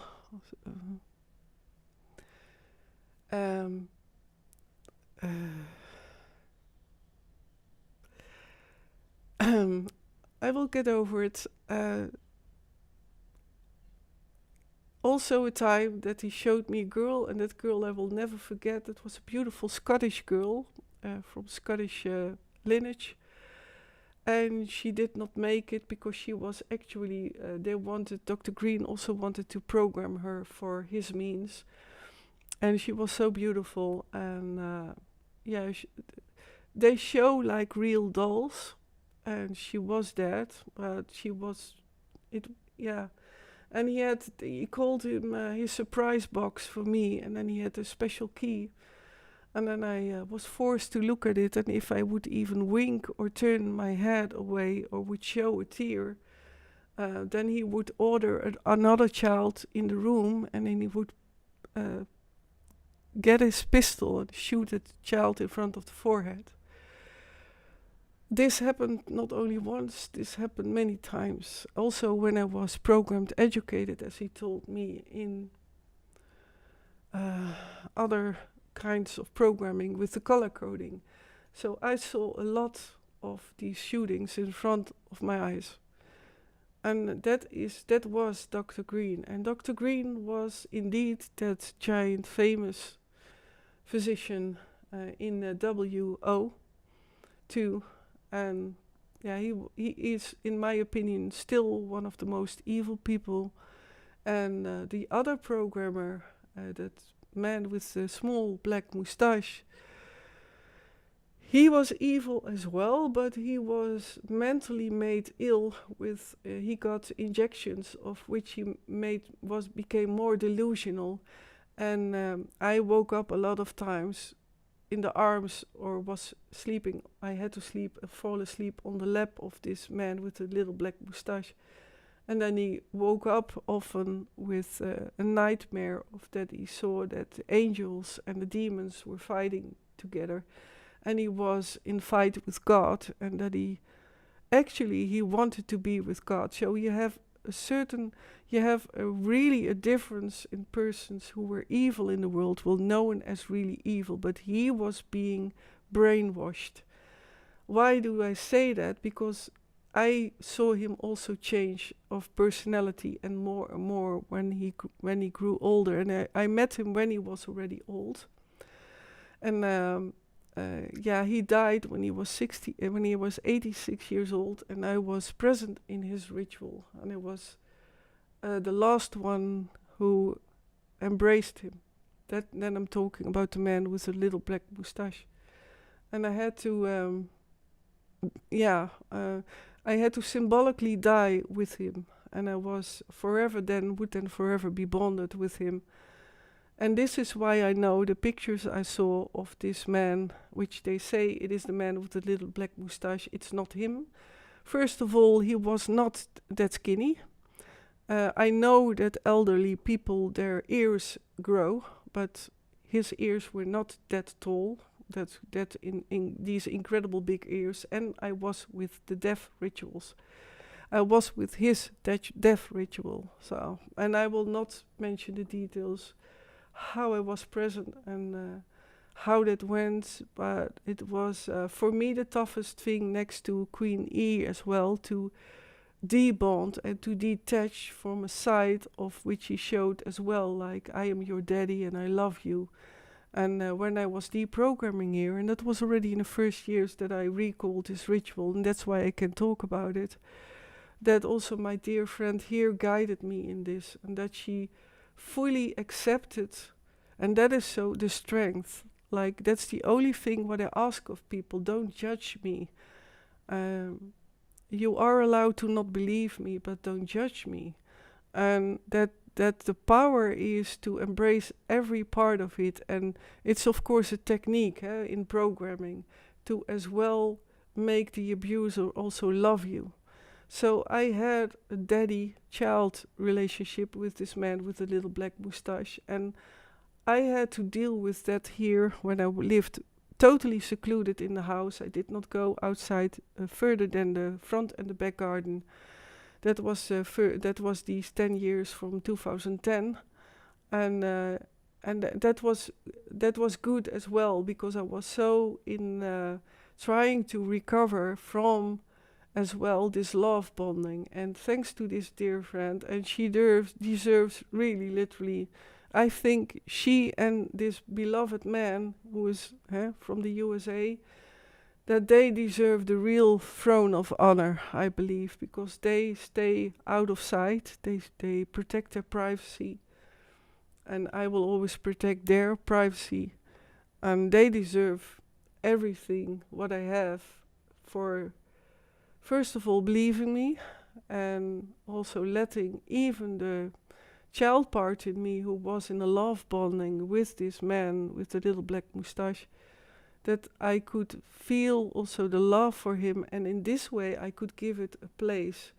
And then I also could embrace, this man was evil and had a bad consciousness, but it was fed by what he was fed by these injections, which made him very, in my opinion, he became more and more in hallucinations, and he had a tremor as well. A tremor in his hand, and he tried to hide his hand with his gloves behind his back. And you can see it in the pictures that he, a lot of times with inspections, and that was done already in the World War II, because he then already suffered from that he held his hand behind his back, tried to hide his trembling. So, and he was also addicted to opium. So that is part of what I know. And hello, Vinstur. I did see your questions. Mark Laan, thank you for your questions. Very good questions, by the way. And I saw a new follower. Welcome in this community. Welcome for being here. Markla, how many times have you been programmed? Well, about how many times? Oh, that is incredible. Uncountable. If you mean every personality was actually programmed. If you mean reprogrammed a lot of times as well, because I tried to escape a couple of times. So how many times have you been programmed? Uncountable, because it needs to be repeated when I was a child. And specifically, if you talk about how many times have you been programmed, it's about core splitting, and my core split has been split in 4 parts. And I believe this is the reason why I am still uncovering my past. And that's hard work. So thank you, Yvonne. Stained glass, exactly. And that is connected to that office of Dr. Green. And by the way, he had his beloved pistol always hanging above him on the wall. And it was an old-fashioned pistol. It was his favorite one. Hello, Albert Hein. The funny usernames you have. Welcome. Vince. I hope you pronounce it well. I will call you Vince, because I'm not sure if I pronounce it well. I have heard that if you drink 7-Up, you can deprogram yourself. The citric acid changes your DNA and takes all the programming out of your body. Oh, wow, I did not know that. Never heard of it, but citric acid, yeah. Oh, okay, interesting. I do recall that I drank a lot of lemon, how you say that, bitter lemon. And that bitter lemon had penicillin in it, and that I was taught to drink it. And that it somehow gave me good feeling. So I did drink that a lot in my front life. So maybe it's connected to that, but I did not know that. I will look it up. Thanks for sharing. Did I miss another? By the way, I do know, of course, that Java is also computer programming for a script. I know that you're talking also about script. And by the way, Python, I had to think about that. In the Monarch programming, was forced to dance with a giant snake.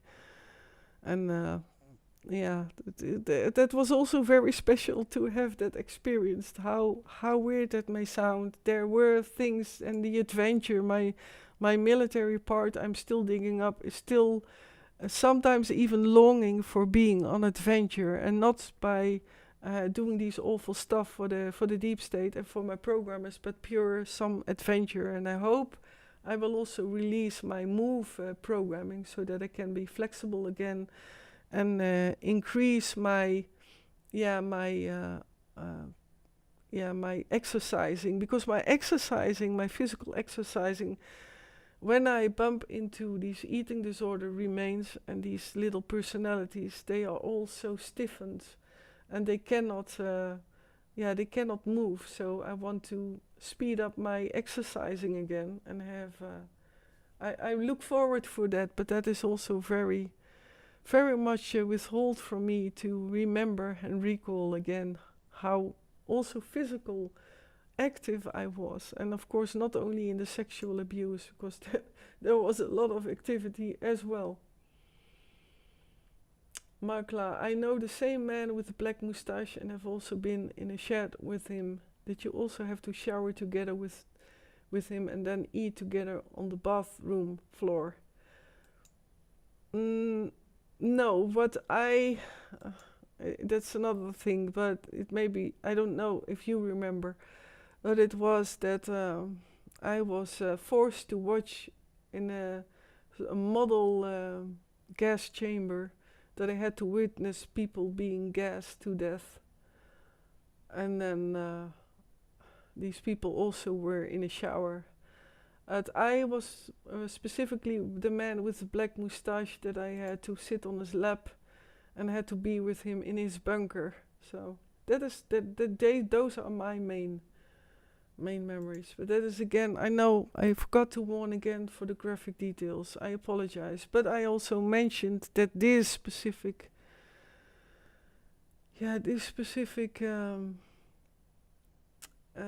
whole live stream is about many heavy details, and I'm aware of that. And also on Trovo, thank you for joining the channel and welcome there. And if I would not have such a heavy subject, then I would also throw in some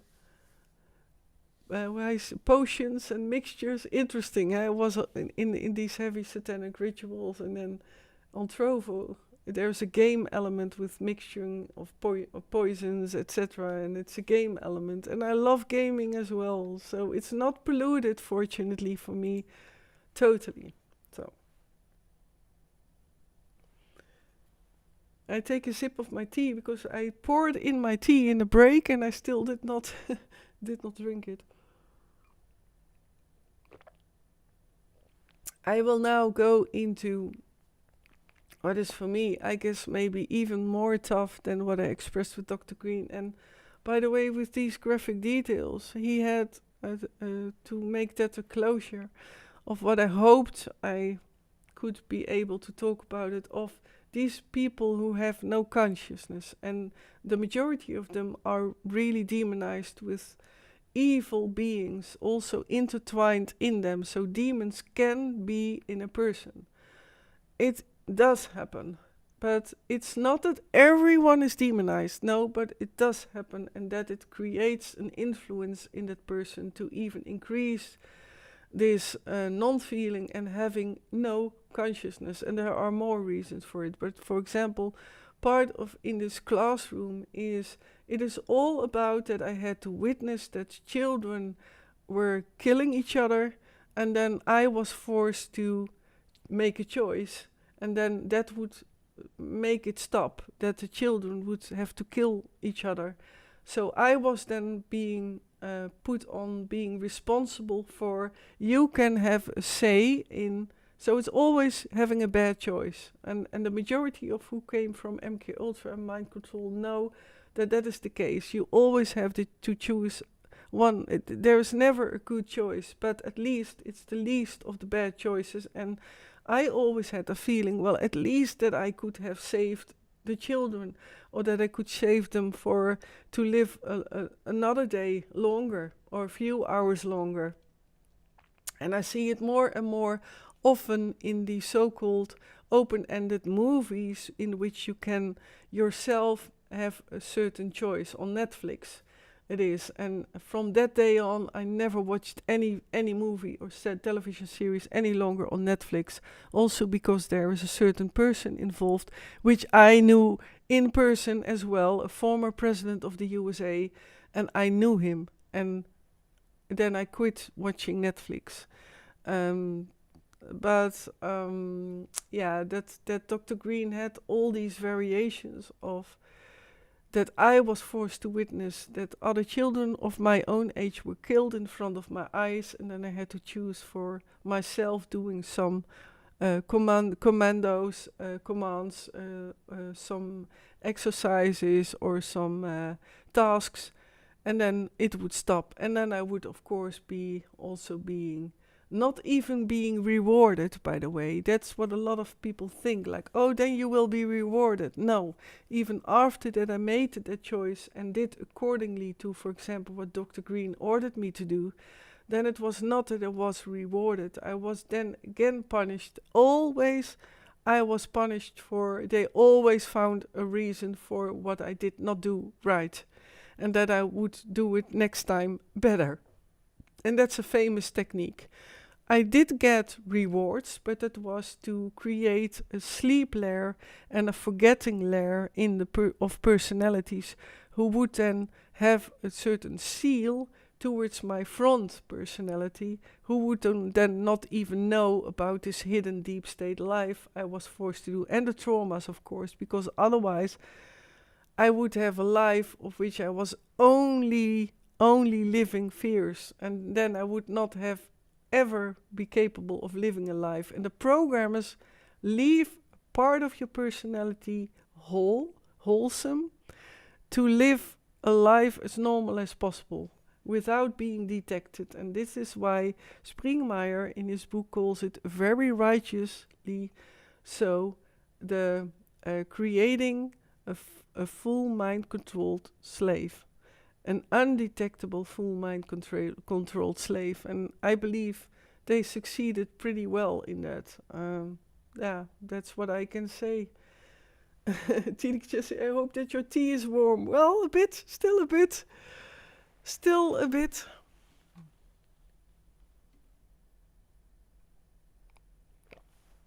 User herbs and ban pharma user herbs and peptides. Oh, I think that's that a link. You cannot post a link here, Nobby. That is because that's of course to prevent that I get all kinds of weird links. So that you can message me by whisper on Twitch if you like to get me the link, or you can message me on Messenger on Facebook. By the way, dear people, you can always write me.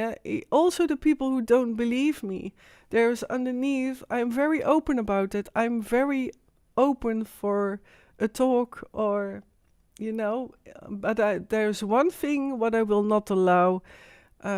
That it is too judgmental and too much in the repetition of that it doesn't come together to a certain respectful listening, and but I try to respond always, and also within a certain at least within a few days. Yeah, that's what I do try. So, and of course with the utmost privacy to everyone. I will never ever disclose who, details and so on. So that is the part of Dr. Green, and I will leave that other thing what I was forced to take part of and had to witness, because I'm already getting tired in my head. So maybe it is good that I will bridge to the satanic rituals. As I said, I was in a couple of times, well, many times actually, in pretty giant rituals. And the max was, 300 at least of contestants. And these contestants were world leaders, people in high society, within organizations, or bloodlines who then gathered up in, for example, the Nevada desert, also underneath the Vatican, and so on. There are many other spots where I was, but the programming takes care of that. I don't always recall exactly where it was, but the Nevada desert I do recognize, and that was a specific spot. But the satanic rituals, for example, with the Pope and the Black Pope and the White Pope were then present, and often I was then first put in a trance, for example, in my cat altar, which her name was Anja, ANJA.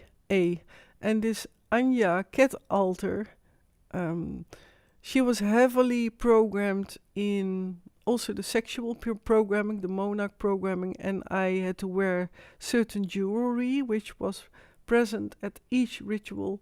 I had a lot of times that 6 maidens would then dress me on forehand of a ritual, and an extended satanic ritual I describe on Twitch. You can find it, and on my YouTube channel as well, @orjustmo. You find there all my uploads, also specific English playlists, and there you can find in the title Black Widow and Satanic Ritual, if you want to have in all full detail how such a ritual went.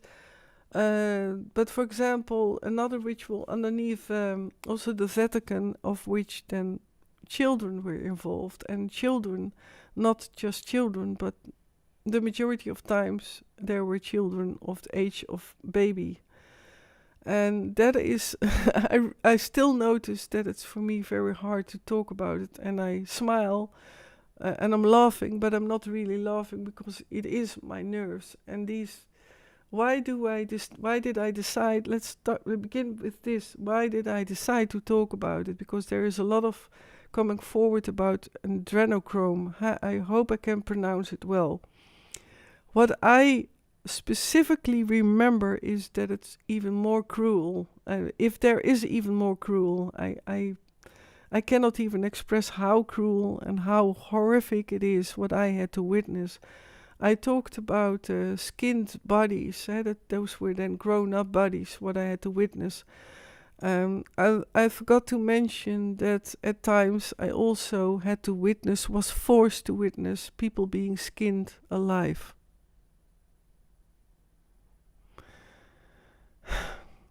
Yeah. I did not mention that yet.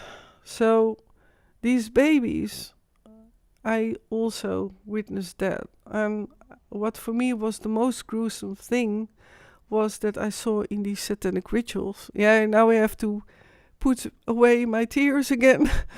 That in these satanic rituals, a lot of, and that is also part of why I'm not being believed, that a lot of these people, so-called people which we call monarchies or former presidents, or it doesn't matter, or coming from a certain bloodline, hidden bloodlines, doesn't matter, and that some of them do change. Some of them do change in reptilians, and that is the truth. By the way, I am truly amazed as well, but it specifically says as well how protected this hidden world is for already far too long, in my opinion. But they do exist. Reptilians do exist. They change. There is a holographic method, but we are only allowed to see what is being shown, and if that's being seen, what is being shown, then that's the majority of people. Don't say that you are, because the majority of you are. If otherwise you would not have listened, but that you are aware of that it might exist, that it might exist.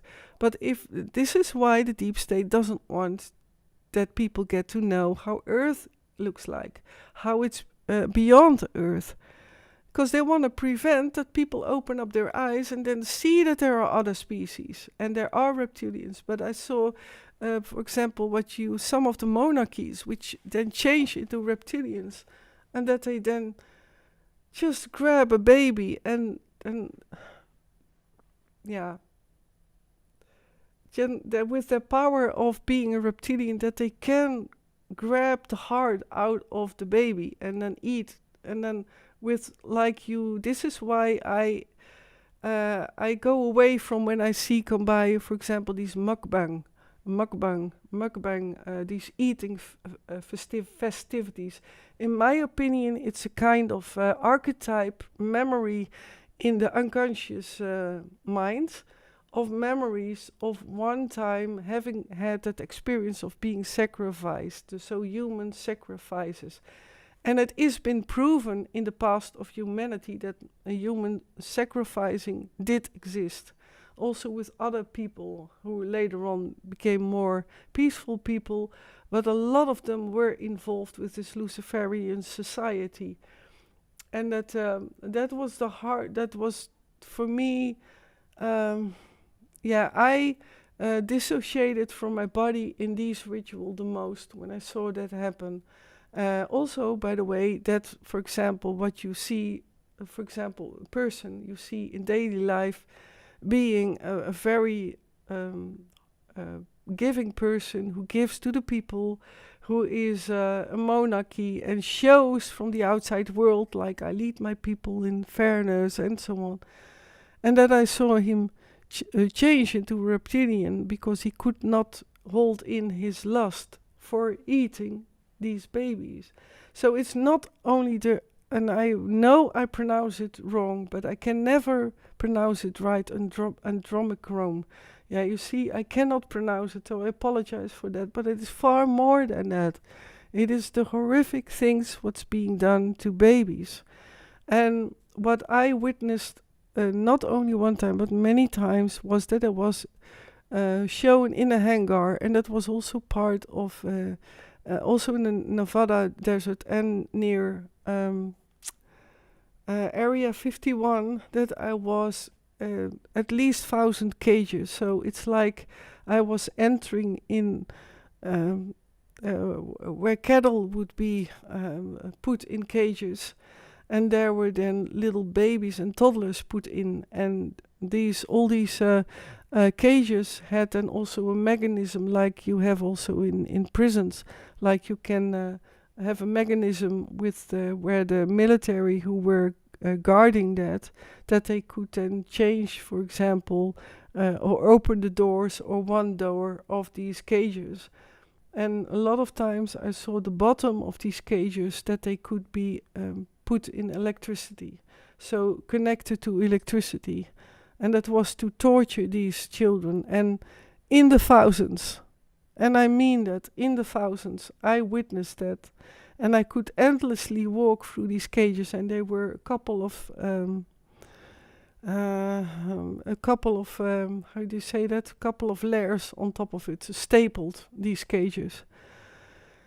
I know it sounds bizarre, and it is the truth. This was one of also my many heavy flashbacks of which I had to I had to go through it. And I knew I only can go through it if I decide to go through it. And I have to know, because thanks to the relivings, I know and I feel forever how true it was and is, and that does exist.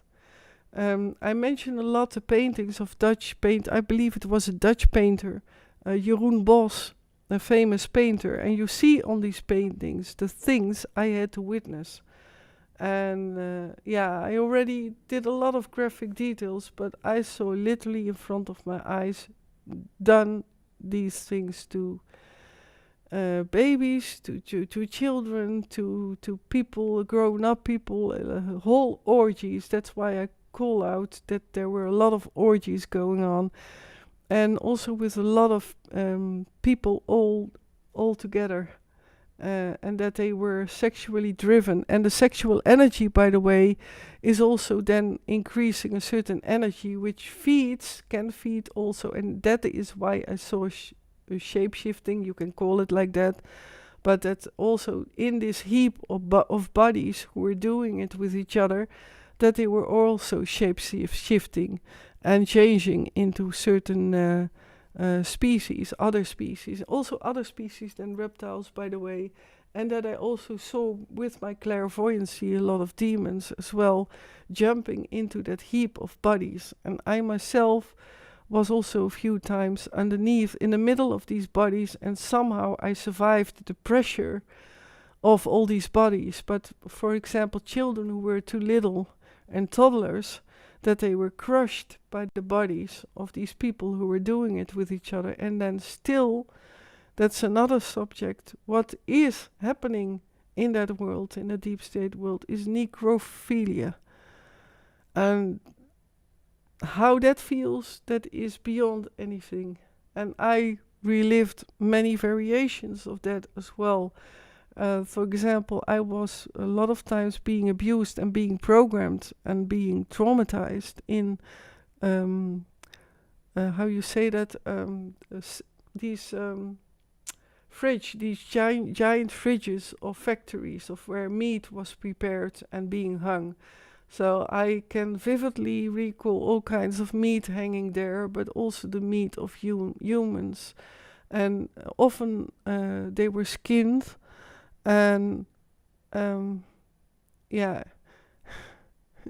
I am now, it's a graphic detail evening, so I will now say that as well, that I also was forced to do it on corpses, and also corpses who were defrosting, and even skinned bodies. This is one of the most horrific flashbacks I ever had. And part of the having been forced to do it, and you know what I mean, have sexual intercourse with a corpse, was also burn victims and corpses who were burned, of which many times I saw the burning happening in front of my eyes, and then the part of which I had to be sexual active with, then that was left alone by not being burned. And this is one of the things they do, not just one time. No, that is part. Why are they so incredibly involved in these type of horrific things? Because they can then rejuvenate. They then also serve Satan and Lucifer. That gives them power, and some of them can rejuvenate. I talk a lot about that gold dust is being drunk or being eaten, or that they like to bathe in gold dust. Gold has many also good qualities, by the way. That's being proven. Gold, and you have that colloidal silver and colloidal gold. So everything what is used for the negative can also be used for the positive, as you know. Every negative has a positive. Every positive has a negative. And Newton, every what you put in, you get back as counterbalance. I believe in that. I believe in how Newton. Maybe it's also interesting to. I love how Newton thinks about gravity. It's very interesting what Newton says about gravity. But that's a whole other subject. So this is my past. And not one time, no, many times. I had memories of when I was little. I had memories of when I was a teenager, when I was forced to do that. And I had memories of when I was a younger grown up, past my 20s. By the way, past my 20s, that did subside a bit, that having been forced to do it with corpses, so necrophilia. But then I was more, from the 90s, I was more involved in military black ops. So I was more there off-planet or then for military ops abroad. And then I had to do other things which were belonging to being skilled as a military commander and guiding my Delta team through certain areas and as invisible as possible. And then I was also more being used with AI. My front life, when I start to recall, I did not talk about it either, but my front life was part of that as well. The horror I told you about with necrophilia. The Dutch granddad was also, he was a carpenter, and he was making coffins for people. And in that time, then you talk about maybe 60s to 70s, 80s, then it was still, that was another, the Netherlands was different then still.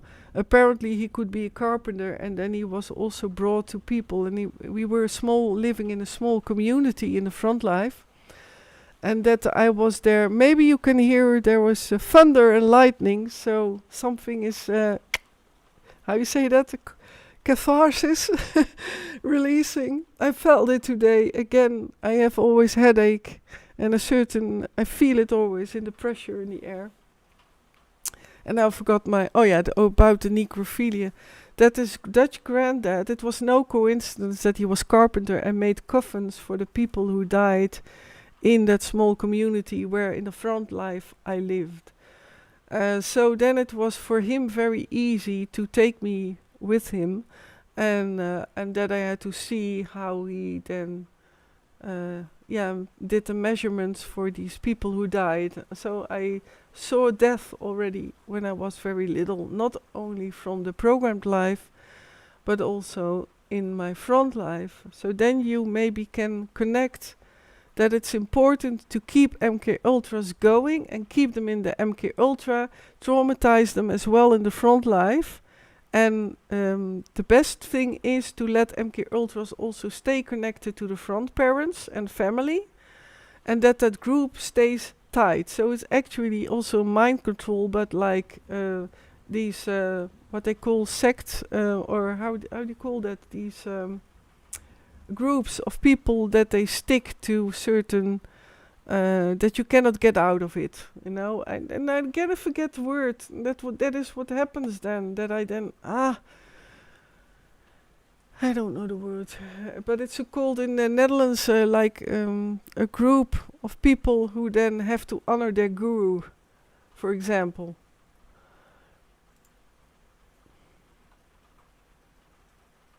And I see now that something. Okay. Nobby, I will go through the chat because it's, and this is, before I get to a closure, this is my past.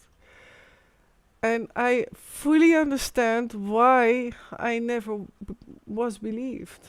And if my dear friends, when they were with me in the beginning, did believe me, they walked away, and some of them expressed it, like Monique. I somehow feel it is true because they were with me when I had sometimes relivings, or when I was acting like a smaller child and in panic or in fears or in total horrors of relivings. They saw me then, and they say, yeah, we do believe it's true, but I cannot deal with it, or I have to think about my family, and I have next day to pick up my grandchildren. It's just an example, and I do understand it, but I see this world going in a direction which I feel like this should stop. It is more and more for me undoable to see these people leading the world. And I'm not the only one who's saying that, but isn't it time that that stops? Peacefully, and individually saying no to evil without calling names. I'm not calling out names, or I don't want to call up for anything. It's my vision, it's only a dream. It's maybe, I'm not even maybe right in that way, but I feel like individual, I'm saying no to evil, and it should stop. It's ridiculous. It's far beyond ridiculous that world leaders and people who are in organizations who did this to children, who did this to me, because I had to experience many of the things I mentioned, but many of the children and babies died.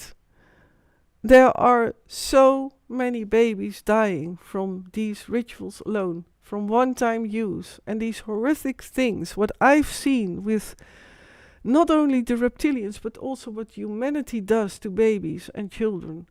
And I talk a lot about that, where I was present when the elite was there, that these eunuchs, well, you know what eunuchs are. They have no tongue, and they have no thing below here to, be sexual active as a boy or a man.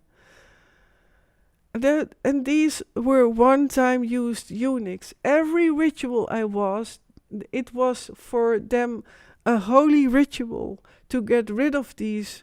Most of them were boys to a bit elder teenagers. So they were literally slaves, and getting rid of their voice and their productive organ. That is, I say it now in a neat way, but those people lead the world and organizations still. And I almost want to make a joke out of it, but I cannot, because it's so. And I know it sounds like a horror movie, but this horror movie is reality, and Satan is real, Lucifer is real.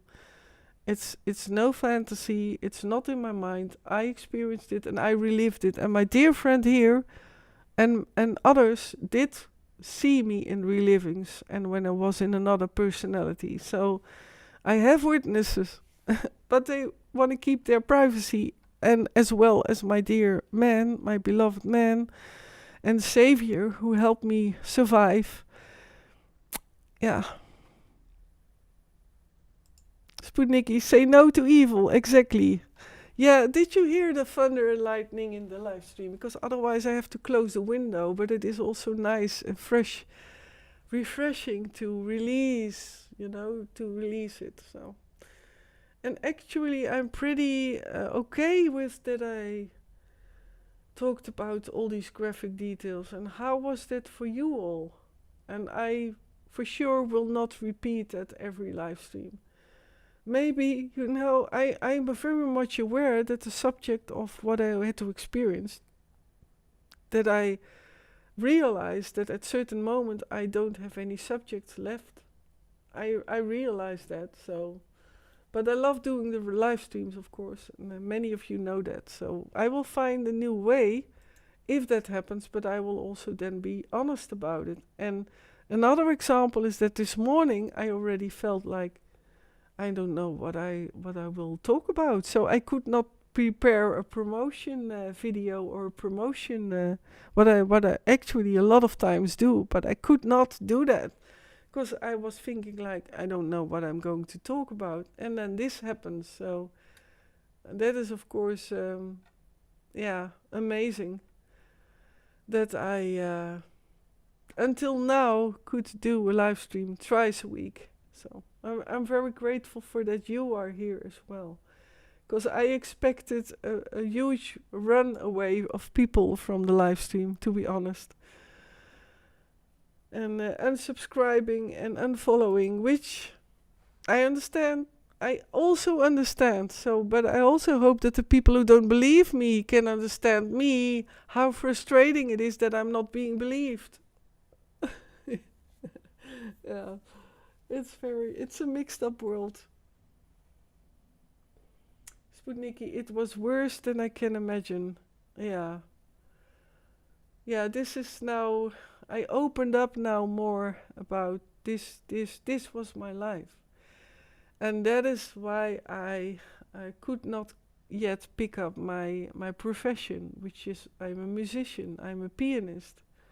Now you might understand why it sometimes takes hours for me to recover from a live stream, even days. I'm not even showing everything, and I also said it in the Saturday live stream, but during all my deprogramming, I recorded what I had in reliving. I also recorded myself in a reliving. But I think I will also then show myself extremely vulnerable to being ridiculized and being not believed again if I show that. But it might maybe contribute to that you see me at that time, also in the times of the heavy eating disorders as well. But I recorded every single reliving. If I could not during the reliving, then I picked up my iPad or my phone, and then I recorded myself right after that flashback. And sometimes even while I was in the flashback, because that was my life savior, because I did a lot here physically alone in the house, and then later on my dear soulmate and dear friend would then join me and help me further out of the reliving. But the majority of the relivings I did myself. I put out myself. So I'm curious if did see someone come by who talked about remembering the man with the black mustache. I'm very curious how you deprogrammed yourself. Maybe you can write me an email or message me. I would love to, if it fits, if you like to share that. And by the way, a lot of former and survivors of MKUltra and Monarch programming, they don't have contact with other survivors, because it is scary. It might trigger, and so on and so on. But I know that I did not lose time from 2010. So I know I am a constant ego. I'm constantly there. I was constantly there. As Monique, Tara, Rachel. I also called myself for a while Joanne. Mo and Joe, it's pretty close between us. So now everyone who's ridiculizing me can now add another name. Joanne, Joe, Rachel, Monica. Yeah, Sputniki. Well, that is for me amazing that you believe me. Because that is, now you even understand why I even more am truly grateful for everyone who joins me. And every live stream, I know it's so contradictive, but every live stream I ask to like, make a comment, share. Specifically, I would love that more people abroad from everywhere, Europe, Asia, South Europe, East Europe, America, Canada, South America, that it's, I would love to if it would be shared, and it would make my day. It would make my day if my channel would grow, and pure to create awareness of that is existing. And I repeat a lot. Yes, it came by in the part 1 of this live stream. If you want to see me angry and furious and emotional, rewatch part 1 of this live stream. There you see me furious as well. I have that side too, that fighter in me, which is standing up for my truth, my truth. It's not a story, it's my truth, the truth. And there you can see me there furiously mentioning it. But yeah. Oh man. Thea, respect. Oh, thank you so much. Bless you all. I really am grateful. So that's what I wanted to say. Like, share, follow, subscribe. Also to my other channel. It really helps me, get more visible, and maybe my life's story will grow. And you know why? It is to create awareness, but specifically that I've seen it in my mission, my vision, my dream. I've seen this walkout of the people. It's only a dream. I don't call up for anything. I've seen it. And not people from one country. No, I saw the world stand up. And of course, not all the people, but you don't need, that's a misconception. We don't need every single people, to change, to make the change. No, there's only a certain percentage needed. And it's only a dream, eh? It's just a movie, it's a dream. And for the people abroad, I have to say that. I'm not explaining why, but I have to say that. But maybe you can feel why I have to say that. And the Netherlands is no longer the free country, I believe, which was never really, but you could still at least express what you feel. Even to push the react button on Twitch, then I can look back on the reaction, on the analytics, where people have reacted. But it's not really, obvious there, but it's there with, you see there a little smiley, and then and then behind it react. It would be nice. Oh man, I'm also getting tired, so I think I will be heading going into chatting with you.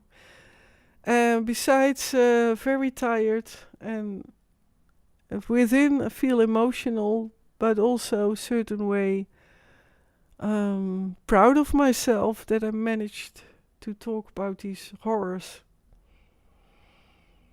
And maybe this was what I was heading for in the live stream. It is possible that I have no subjects left to talk about. It is possible, and as always, I will go live to talk about my deprogramming, but I might not have any subjects left.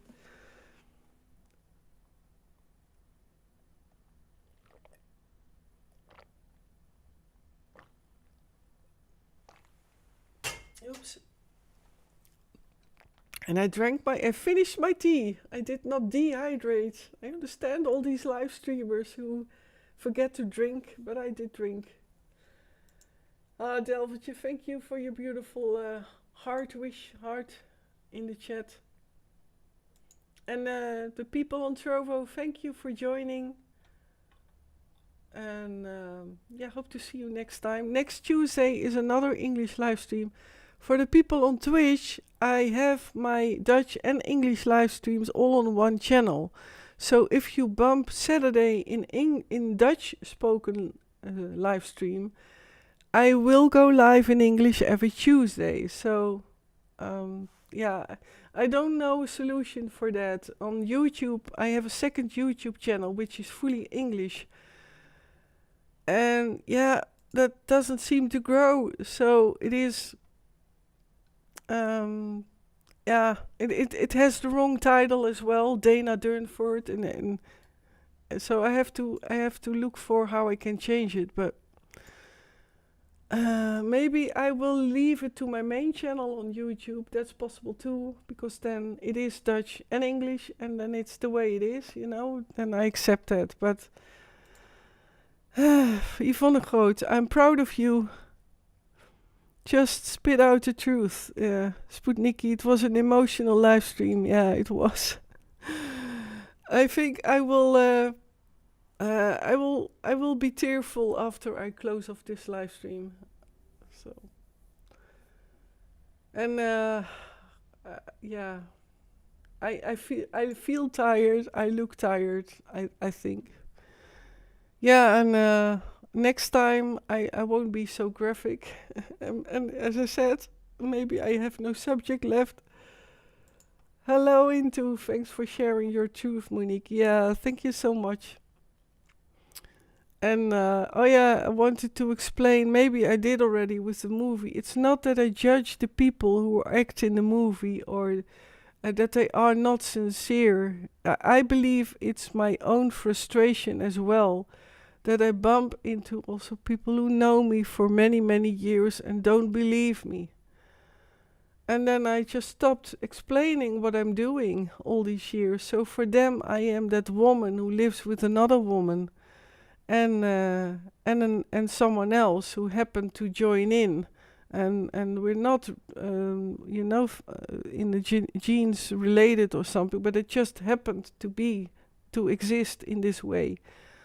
And they see me living here, and in their opinion, I am that woman who lives in under the roof of that other friend, and that's so sad, and it makes me very sad. Many people have no idea how hard I work, and that's truly the case.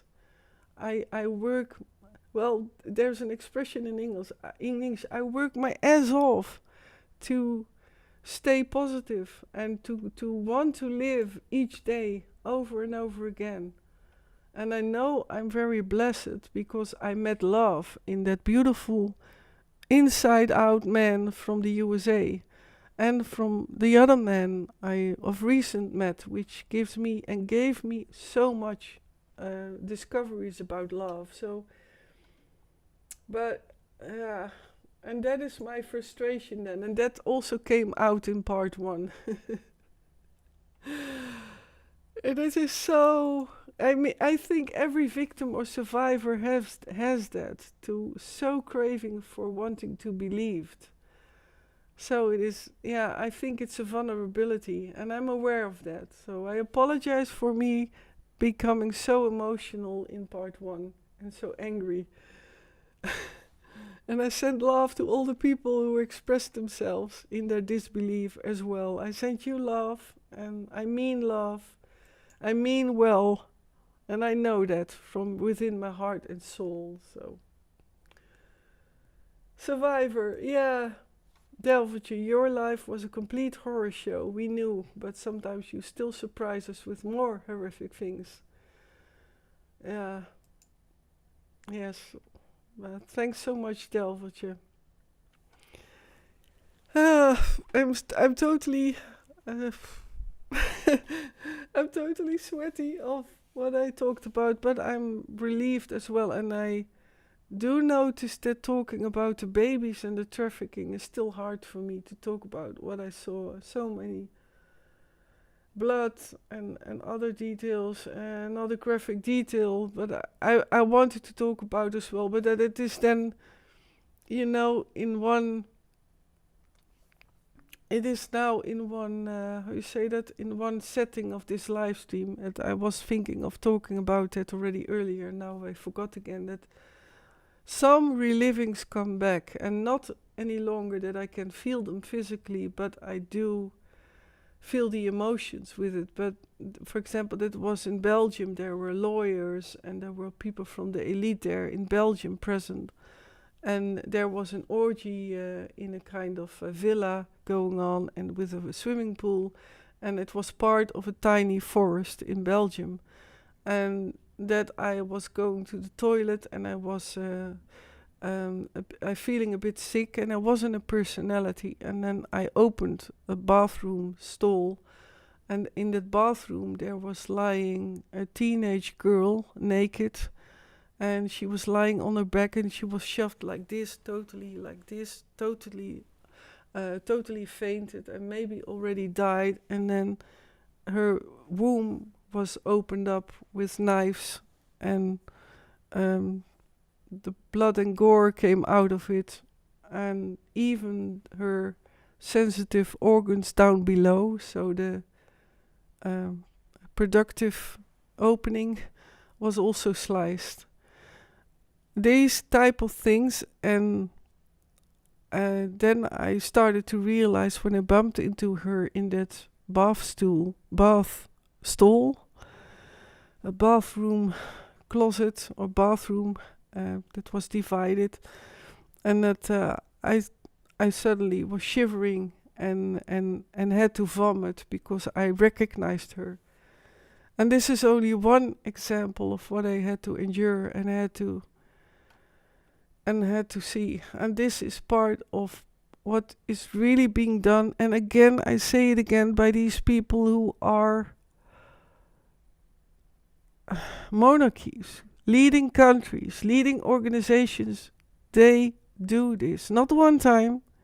They do this because they love it. They get a high out of it from blood and gore and related to sexuality. And they have no consciousness about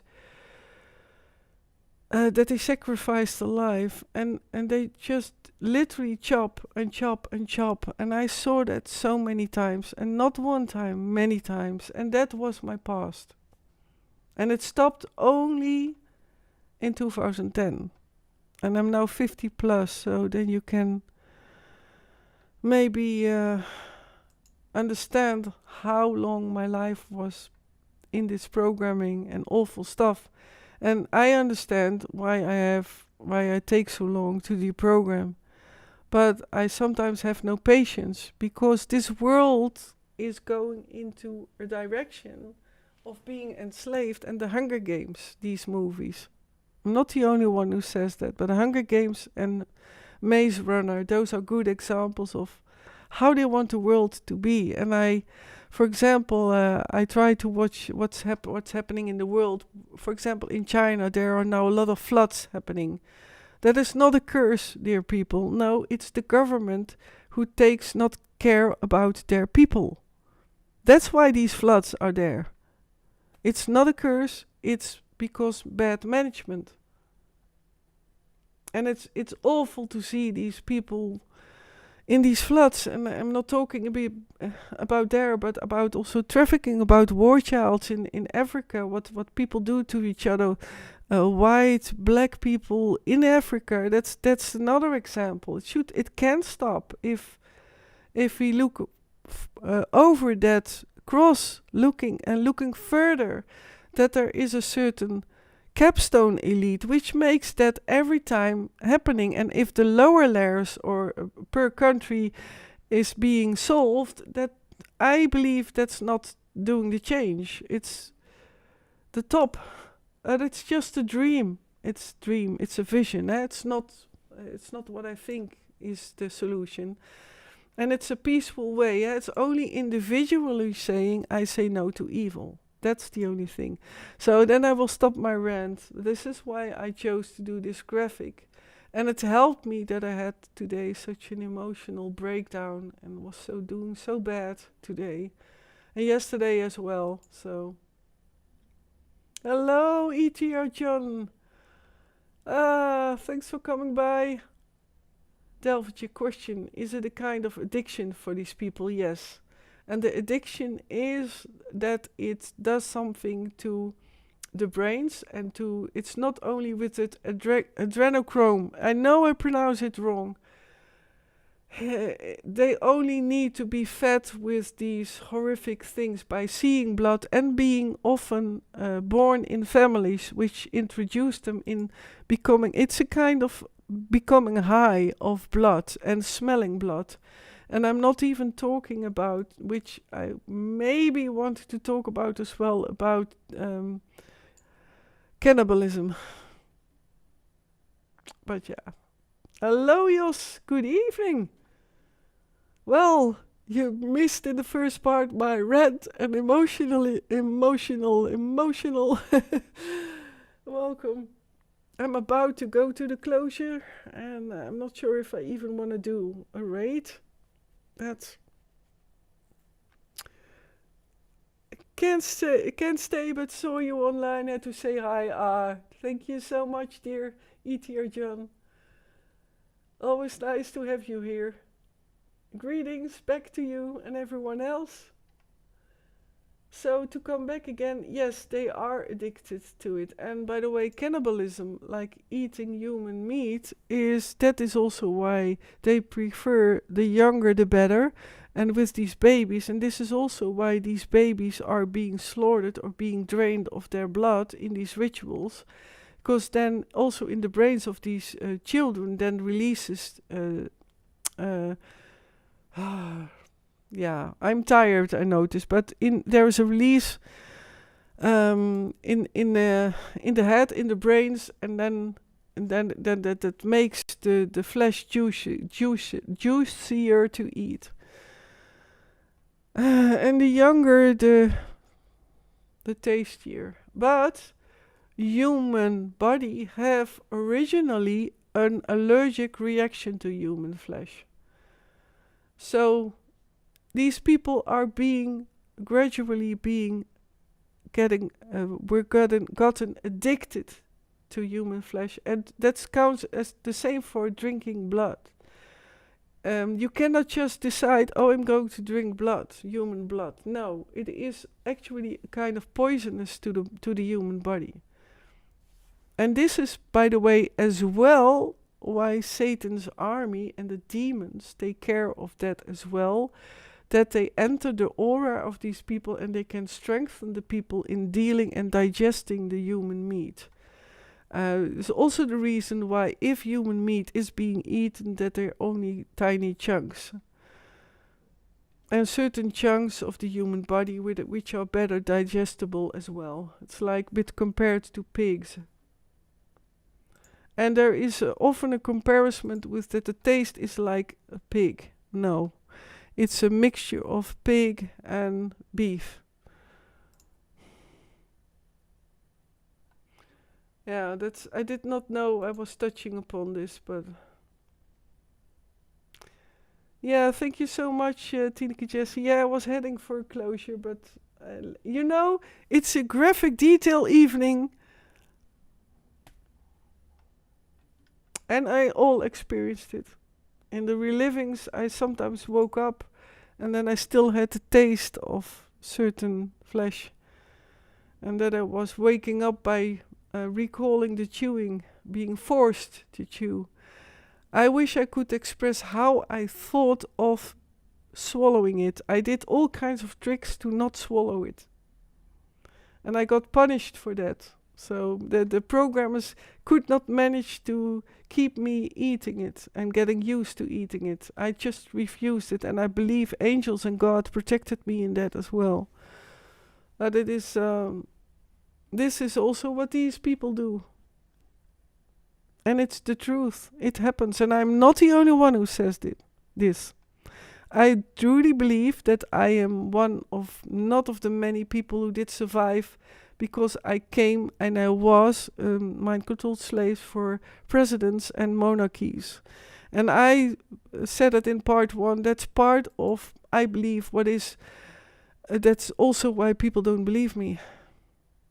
Because it's easier to believe someone, a victim who has, for example, experienced a bit from a lower level society. And it is, it was a special evening, dear people. I cannot say enough. Thank you so much. It is, beyond anything that you were there, are there. And I hope you will come back next time. It will not be every week. Yeah, coming Saturday, I will, of course, touch upon this subject again. And, I hope people want to hear it.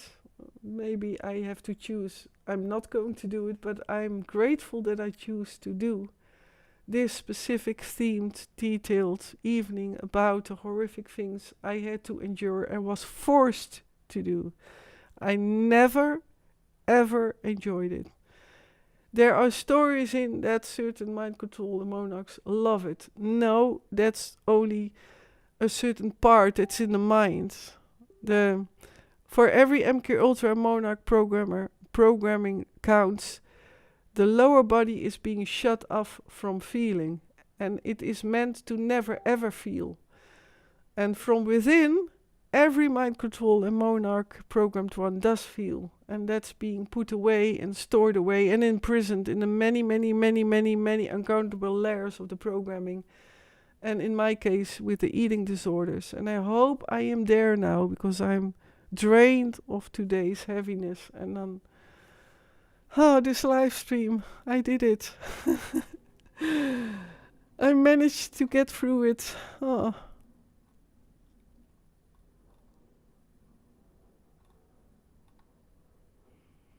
Sputniki, you must be exhausted, Monique. Take your rest. Yes, indeed, I am. I saw some things come by, but... Deviltje, and demons want to abuse God, and babies are the closest and dearest to God. Yep. And the more people are being demonized, this is also why they keep up the rituals. Then portals can be opened, then demons can enter, and even Satan can be materialized. And I'm very open about that also in my live streams, earlier live streams, that I was used for that. And to keep the radiation low, the vibes low, and that people cannot connect to God, the Creator. In my opinion, there is a God, and that we're all part of that, that we all have the spark of God in us. But for me, God is different from me being that God's spark is in me. But that is just my opinion, because I honor God too much, I think. But that's just my, I'm just so grateful that I'm alive. So for me, God is, how could you say that? Is a separate entity. Entity is not even the right word, but for me, God is the creation, and I am a spark of God as well. But I cannot say I am God. I'm sorry, I can't. I know what people mean by saying that, but for me, I'm very honest. It's the way I feel. I honor God too much for that. Is that weird? It's the same as we can all feel the Christ life, the Christ in us, Jesus Christ. But I am not Christ. That's not a comparison, but that's me. I hope I explain it well enough. I'm so many times afraid that I explain it in the wrong way.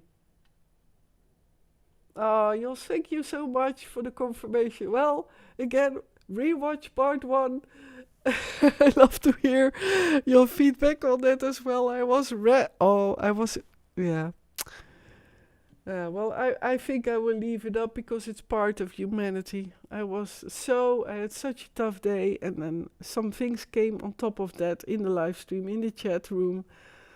And I lost a bit my temper.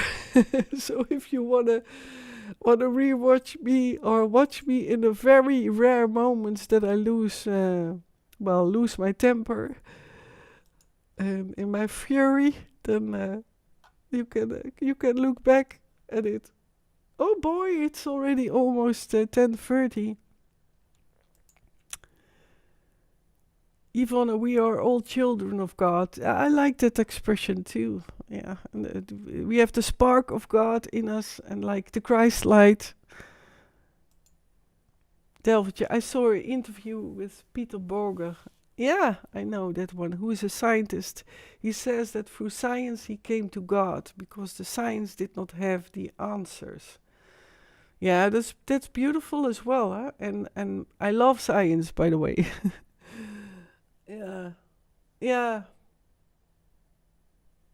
Yeah, and science has some formulas which I saw in the deep state, and even with some formulas which is space is being, well, everything has a formula. That's why I do understand why some people say it's like a computer program, but I refuse to call it like that, because we're all God's spark in origin.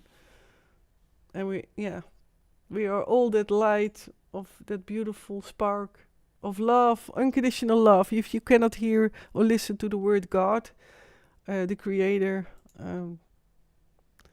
then say the unconditional love source, or the source of which you origin. And in my opinion, we also keep living continuing living after we leave this body. And not everyone has that opinion, and that's totally fine. Delvertje, how do you feel about CERN? Well, I did talk about it a few months ago, and that I felt that they were experimenting again, and they are far more things experimenting on than what they release. But it is part of opening the portal and to keep the portal for Satan open. The Vatican is also still a huge important center for that, and it's very sad because, like Petrus built the church, in fact, or was a certain fundament for. But Petrus, I can talk a lot about Petrus and also about the pupils of Jesus. Of what I saw in a timeline travel, I don't say it's the truth, it's what I experienced, but there's a lot of interesting stuff about that as well. But I lost my train of thought. But it is to open up portals and to keep the darkness on earth, and also to create, by the way, the scenario of that the judgment day is there. And there are being heard some trumpet sounds, and the trumpet sounds, I believe, are also part of that the earth's lair sometimes scratches upon another part of what God's creation is. And Satan wants to prevent us from getting to know how Earth really is doing and how Earth really looks like and the planets around it. And there are two suns, and I keep on saying it, and I will never let go of that. There are two suns. S-U-N. In my opinion, it's just my opinion. And I believe that's also part of the chemtrails, to hide a lot of things, and that certain planets often a while enter closer to Earth. It's all to cloak everything. That's yeah. Hey, I'm going to I think to a closure, and I am so I feel a certain relief and a certain amazement that I could describe these graphic details. I cannot even believe that I mentioned all these horrific things in one live stream. And thanks to you. And I am connected to the beings, like I talked with the teenage friend I met. She was a fellow mind control, so in the programming in Belgium of what I talked about, but I always feel then often the spirit responds, and that gives me comfort as well, that I want to survive, and that I did survive. And in my opinion, there's nothing to lose for the world, so that helps too, if there is a feeling of there is nothing to lose. And I hit on that ceiling already very, very early already, specifically now already 4 years ago when .vit entered the world, when I triggered and remembered this code red way from east to west, then I felt also already there's nothing to lose for the world. In my opinion, it's just my opinion. Thank you so much, Putniki, and also for, I received some private messages, I believe so, yesterday even, and today, of just sending a heart, and that they believe me, and thinking about me, sending me love, and it could not have been a better timing, because I went both days through really darkness in my mind, that I almost wanted to give up deprogramming. So thank you so much from the bottom of my heart, and everyone else also on Afrika TV. Yeah, I'm live there too, and it reaches, there are a lot of people, I believe, from the East, from Asia, but Korea, I believe so, but also more worldwide, but more the Eastern countries. Thank you so much for the ones who did watch. Also on Tineke Jessie, yes, and I did Tineke Jessie before the break already. So, and that's so great that I learned moderating from the best. So, but thank you so much. And also on Trovo, Thank you for following my space, being in my space there. It's called space, by the way, instead of channel. On all my YouTube channels, on my Facebook pages. Again, only one page went through, and it's the way it is. The streaming prism is not always working accordingly. But I'm so grateful that, yeah, I repeat that too. And I'm tired. And thank you so much, Delvertje. Oh, you all make me smile. And I want to greet you all. Thank you so much. Thank you. And yeah, I don't know how to say how to close off. It's different than any other live stream, and I also think I will not raid now and just take it with me, and I think I will have a good cry after this live stream, but that's okay. That's all releasing and getting out the tension, and of course I can tomorrow share it with my dear friend here. And a lot of people have no one. I am very much aware of that as well. Live on the street. More and more people live on the street. Oh, that should stop as well. And for anyone, because I'm on Africa TV, who lives in China, my heart goes out to you all. And yeah, and to everyone who suffers from war, hunger, disaster, war, you know, my heart goes out to you. And see you next time, dear people. And yeah, I have no words. Delvertje, you can actually do your crying in the rain now. Yeah, I can. It's a pity of my freshly washed hair. I am vain. No, I'm kidding. Yeah, but that's a lovely feeling, to be in the rain and to dance in the rain and to cry in the rain. Yeah, I have these experiences.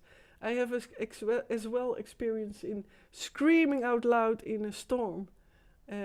When I was still going to the seaside, and then I was standing in the dunes, and it was a pretty windy day, and then I screamed over the ocean and the sea, and it's a release. But I keep on babbling. I don't know how to say goodbye to you all. It's different live stream than